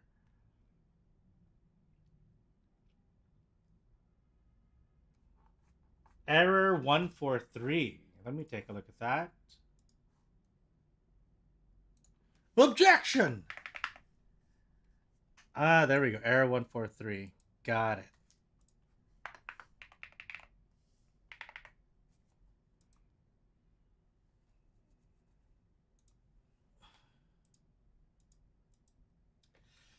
Hold it! Fun times, guys. Alright, Error 143 looks interesting, and it's free.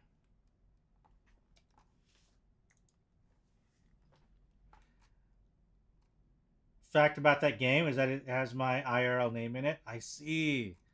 Very interesting. Very fascinating. I'm not going to ask, and I'm not going to figure it out. But it's always fun to see your name, like, on a game, you know? Especially if it's going to be, like... Especially if the... How... Isn't it, like... Have you guys experienced having a game that uses, like, has, like, voice acting and stuff, whose main protagonist is your name? It doesn't happen, like, often, you know? But usually when it does, it's very, like, it kind of, like, almost, what do you call that? It's very, it kind of throws you out of it sometimes. Like, oh shit, is that my name? Sometimes in a movie. I see, I see. Never had it so far besides when you put in the name yourself. I see. That's impossible for me since my parents named me after a surname of an actor. Oh, that's an interesting way, but I do understand why it would be rather rare and a little, what do you call it? A little bit more than uh, difficult to hear your name out loud.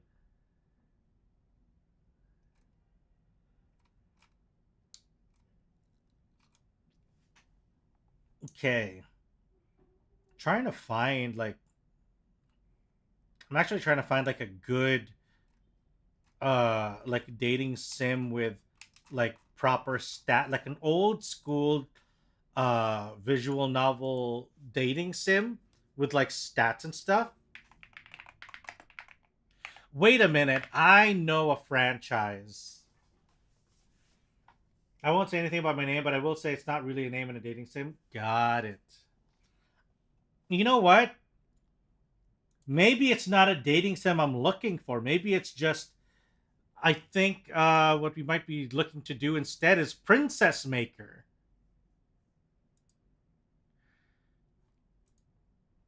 Maybe we can play, yeah, maybe like a life sim. By the way, did you ever play Boyfriend Dungeon? I don't think I have. I don't even think I've heard of this game, actually. Yeah, I don't think I've even heard of this game. It's very, very buff chesticles, though. Boyfriend Dungeon is essentially you date your weapon. I see. Long Live the Queen. I have played that a little bit, and I eventually got a little bit tired in the sense where it has very strict scenarios. I feel like in the case of Long Live the Queen, it was very like you had to follow very, very set paths in order to like kind of get through of like the early part of the game. At least that's what it felt like to me.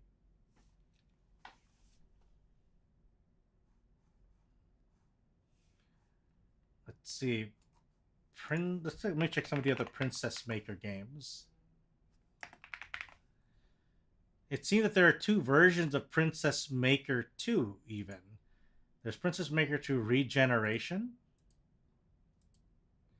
Oh, this looks like it's more of a remaster? No? Or...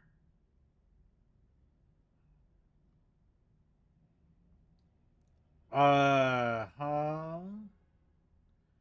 So it looks like it's just like kind of polished graphics. Then what's the other Princess Maker 2? I mean, clearly, if a game was made twice or something, there must have been something good about it. Oh, Princess Maker 2 Refine is the classic version of the game. I'm guessing the other version has a bit of, what do you call it to it? Touch Starved. Yeah, I remember, what do you call that? I like Touch Starved. I've been kind of eyeing it for a while. Mostly because of the fact that the opening song, or rather that the song that they used in the trailer, it was sung by Danny Avidan. Dan Avidan of Danny Sexbang fame, of Ninja Sex Party and Game Grumps, and what was their other band called? Shoot, I forgot the name of their game band. I still hear your voice when you sleep next to me. I still hear your voice in my dreams. Forgive me my weakness, but I don't know why. Without you, it's hard to survive. Yeah, but like the version every time we touch, there we go. I was trying to remember the title. I just knew the words, and then oh, there we go. But yeah, so Touch Start has a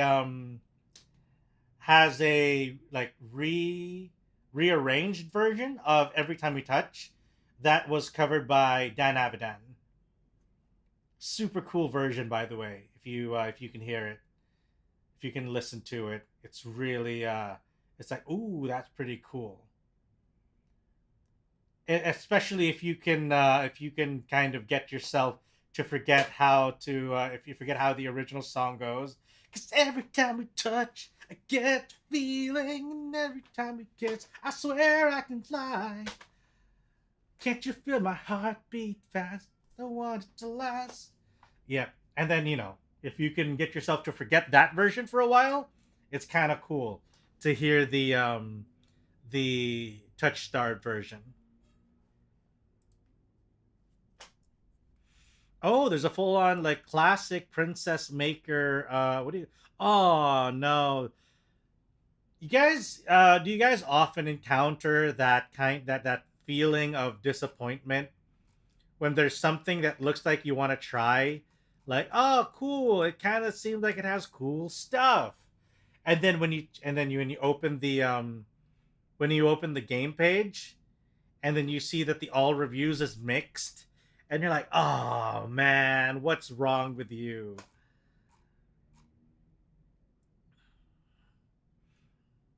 It's just what do you call that?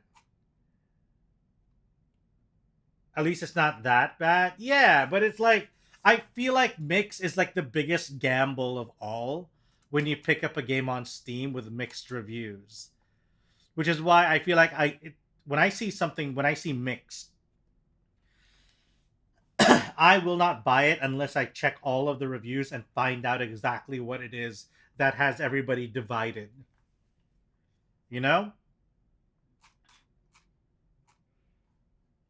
Because sometimes it can be something as benign as like, oh, I just don't like the art style or something or what.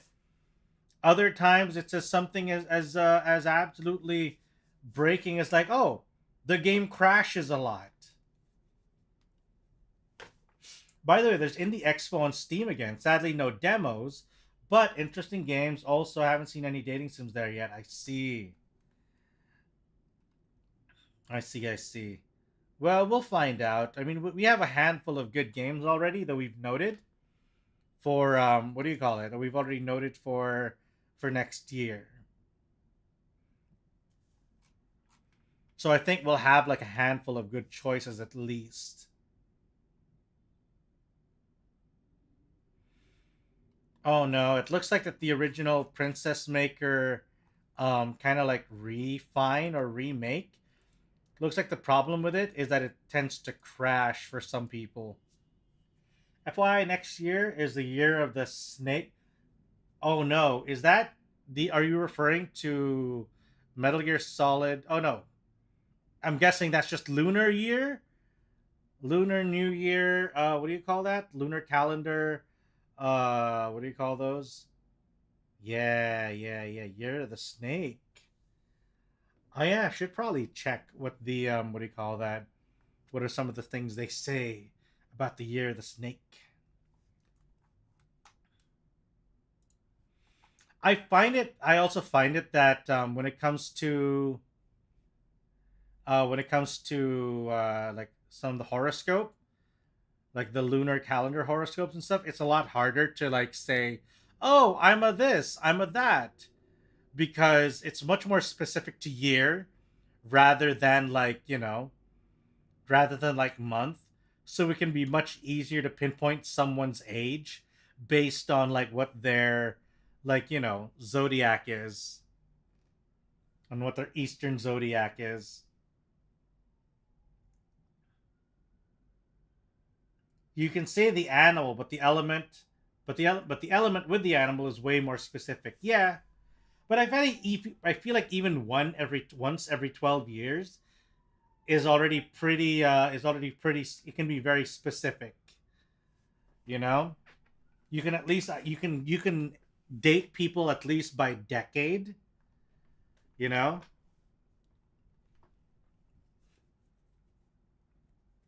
so yeah, I feel like it's still kind of it's still a lot more telling than say the other zodiac where it's just one or it's just based on the month. Wood tiger, I don't even know what that means. Like I know tiger, but I'm not sure how the element kind of lets you know. Knowing that I'm a dragon basically gives you two or three options for my birth year. I see. I see. I see.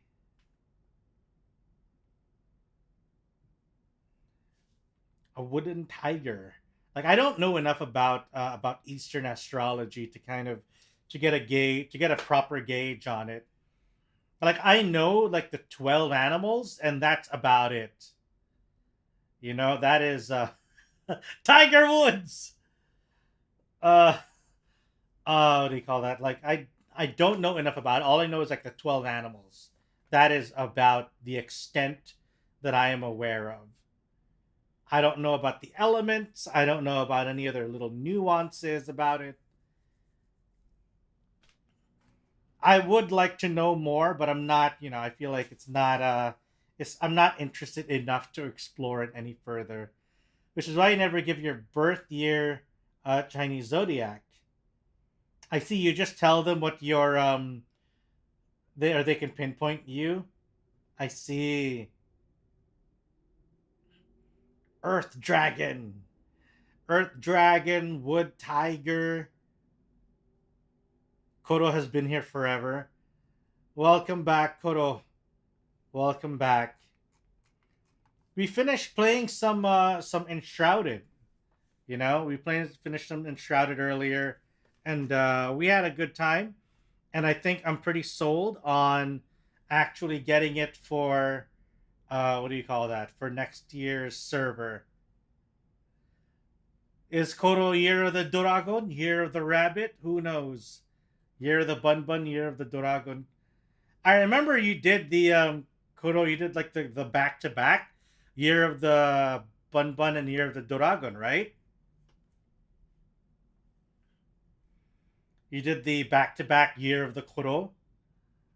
Like that was this year and last year, I think. Wasn't that the case? Correct me if I'm wrong. I'm not sure if that was I kind of remember that vaguely in my memory. Apparently, the Year of the Bunny is substituted by cat in Vietnam. Ah, that's curious. That's curious. All right, it looks like my food is almost arriving, and I think that's a sign for me to get things wrapped up. Let me just send a note.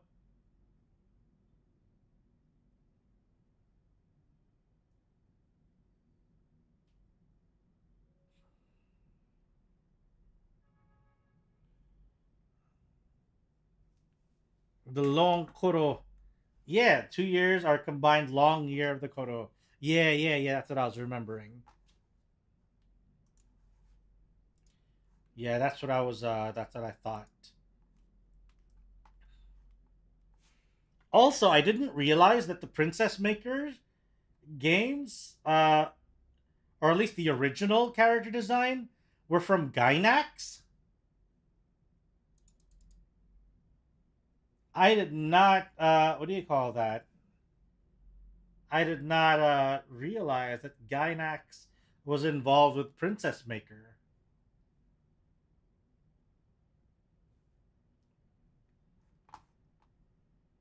Most interesting indeed. All right. So with that, long means dragon. I see.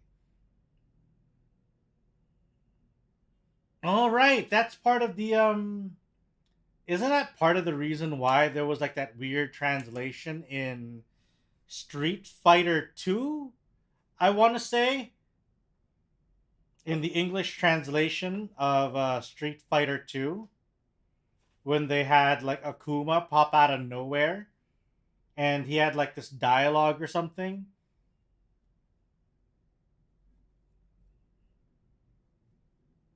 Trying to remember like what was the actual like phrasing, but it had something to do with like long in the or yeah, like it had something to do with like the way that he was trying to say dragon, that it ended up being like a weird translation thing when they tried to turn it into English. Let's see, Princess Maker 2 is also mixed, or at least Regeneration looks like it's also mixed. Whereas the Princess Maker 2 Refined seems to be very positive overall. So maybe this will be the game that I'll be playing rather than the other version. Like I said before, to translate from Mandarin to English is impossible. I see. It's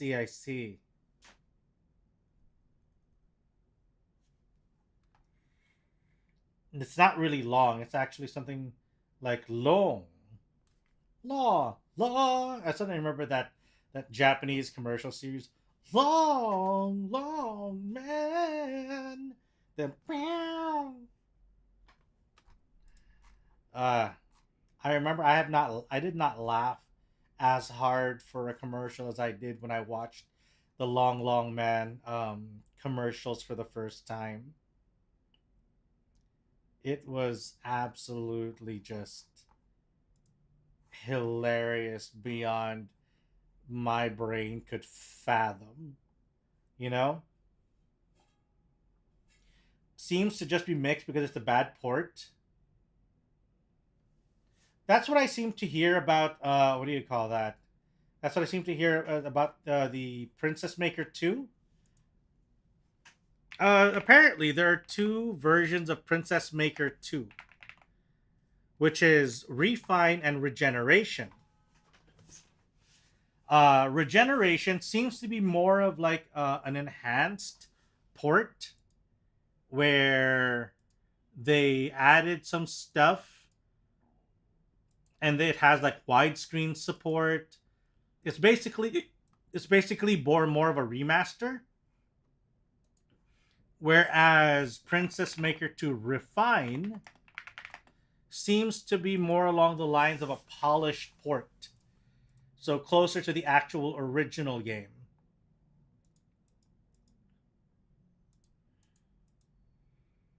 So I think Princess Maker 2 Refine is probably the better choice. Refine was made for PS2, I think. So it is a bad port to PC. But the Refine 2 is the one that seems to have the higher reviews, though.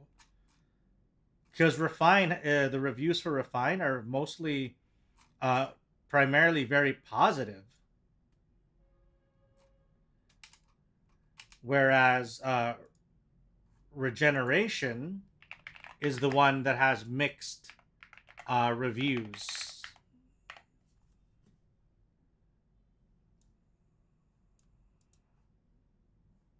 Let's see.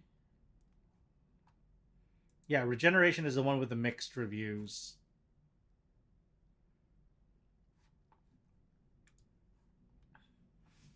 What else? What are the other Princess Maker games that we can try out? It looks very interesting. Long Live the Queen. I wonder if I can, if I what do you call it? If it's worth trying out again, because I feel like it was very, very strict, a little bit too strict. It's 11 p.m. All right, good night then, Puppet. Sleep. I'm actually gonna be ending soon as well, so you know, we're gonna be, or rather, I'm gonna be ending stream as well soon. We're just wrapping up our little discussions. Princess Maker 5. This is the newer one. This one is also mixed reviews. And it seems to be more... the problem with this one seems to be more of the localization and grindiness. Oof. What's this? Princess Maker Gold Princess? Is there any like Princess Maker that is actually like not mixed reviews? Outside of Princess Maker 2 Refine?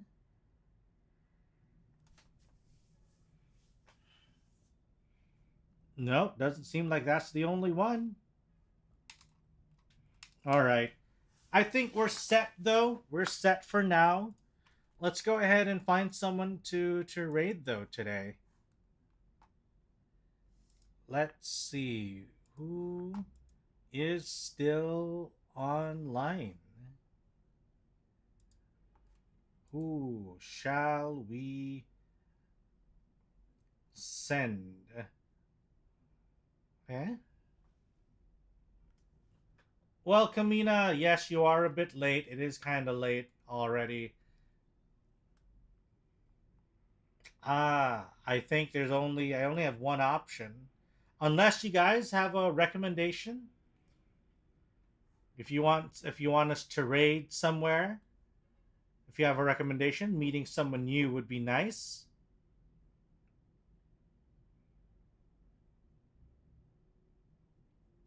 Who?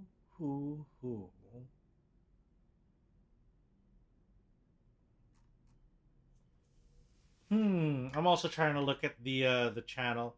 5 seem to be mixed because of bad localization. Yeah, that's what I saw as well. That's what I did see. Okay, who is... Let me check the recommendation.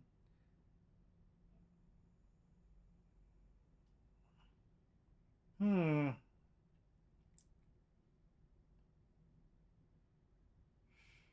Ooh. Also, what are people up to? I see a lot of people also playing Infinity Nikki nowadays. That's just a pretty popular thing for a lot of people.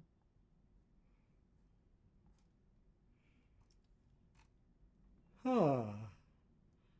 Close gotcha. So it seems. So it seems. Fidgets. Ah, I love it and adore it. I see.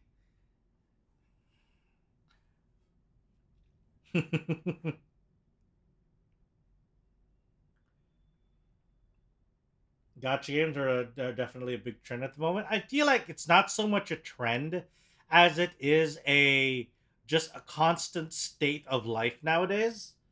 Because gotcha games, it's not like gotcha games have just popped out of nowhere or that their popularity is something there. I just feel like Infinity Nikki just seems to be like the current fad of gotcha, or at least the most recent popular gotcha,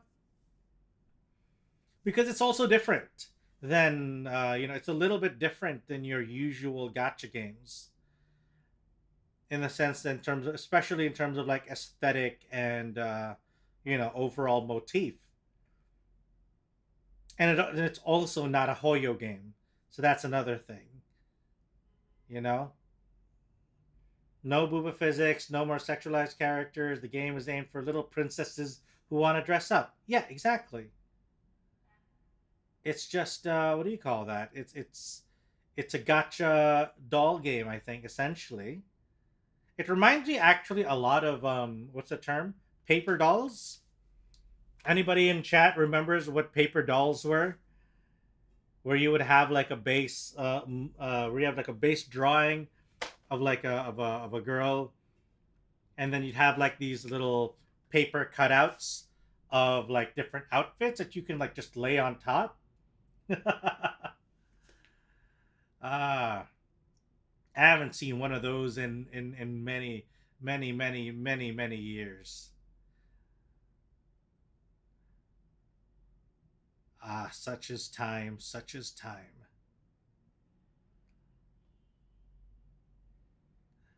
I used to print so many outfits from paper dolls. Okay, yeah, there we go. Koro has seen them. Koro has seen them. So maybe they're not as far back as I remember. All right, you know what? Let's go ahead and rate somebody playing Infinity Nikki then. But yeah, since you asked, oh, I got two maybe who are doing both are doing art. You know what? No, let's do that. Let's go. Let's go. I will take those recommendations. Meanwhile, I just burnt stuff with a magnifying glass. I actually did that like maybe once or twice. Like I played around with a magnifying glass. It was fun. I did not do it on ants like the stereotype does. I think I was doing it on like rocks and plants.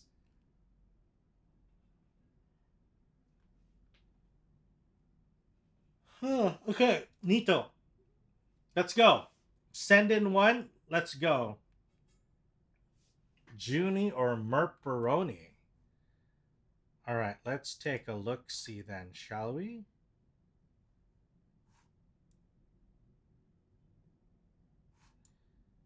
Uh-huh.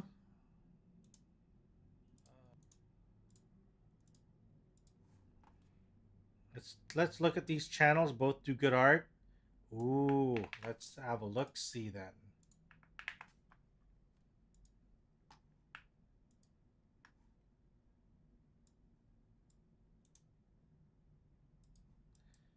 And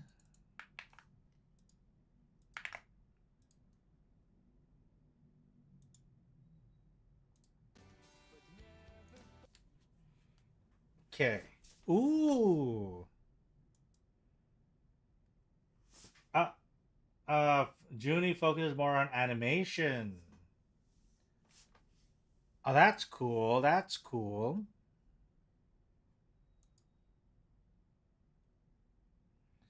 Ooh, this art is nice though, and the animation looks. Oh, that channel looks really nice too, and you got like a nice. Junie has like a cool like 3D. What do you call it? 3D model going on, and a bunch of little cute things walking around on screen with actual backgrounds that they're hopping through. And then Murperoni. Oh my God, Murperoni's going through a fire alarm drill, so they're muted for now.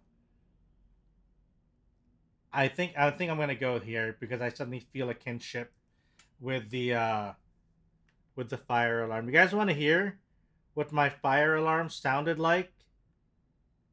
I recorded some audio, or rather a video of myself, or rather of the fire alarm during the fire drill.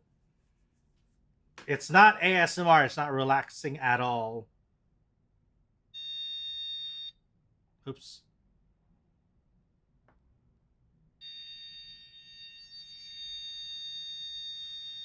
Why? When is it gonna stop? When is any of this gonna stop?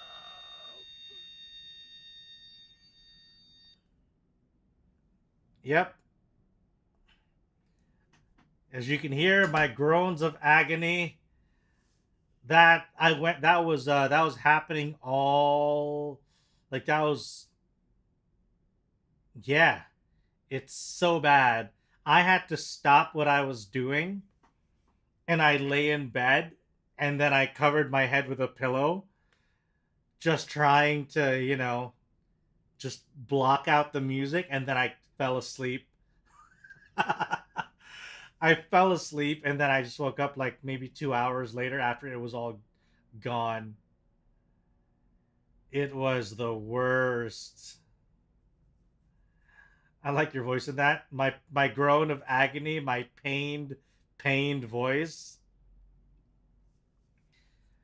All right, so I'm gonna just go ahead and raid Murperoni, because a kinship with the fire alarm.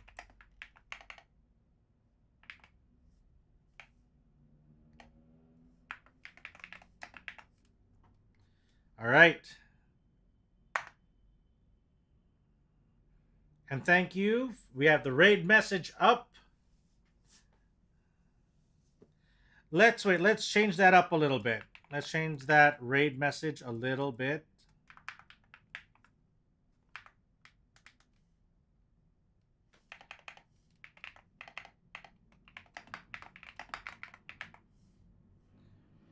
Let's use this instead. Slightly modified.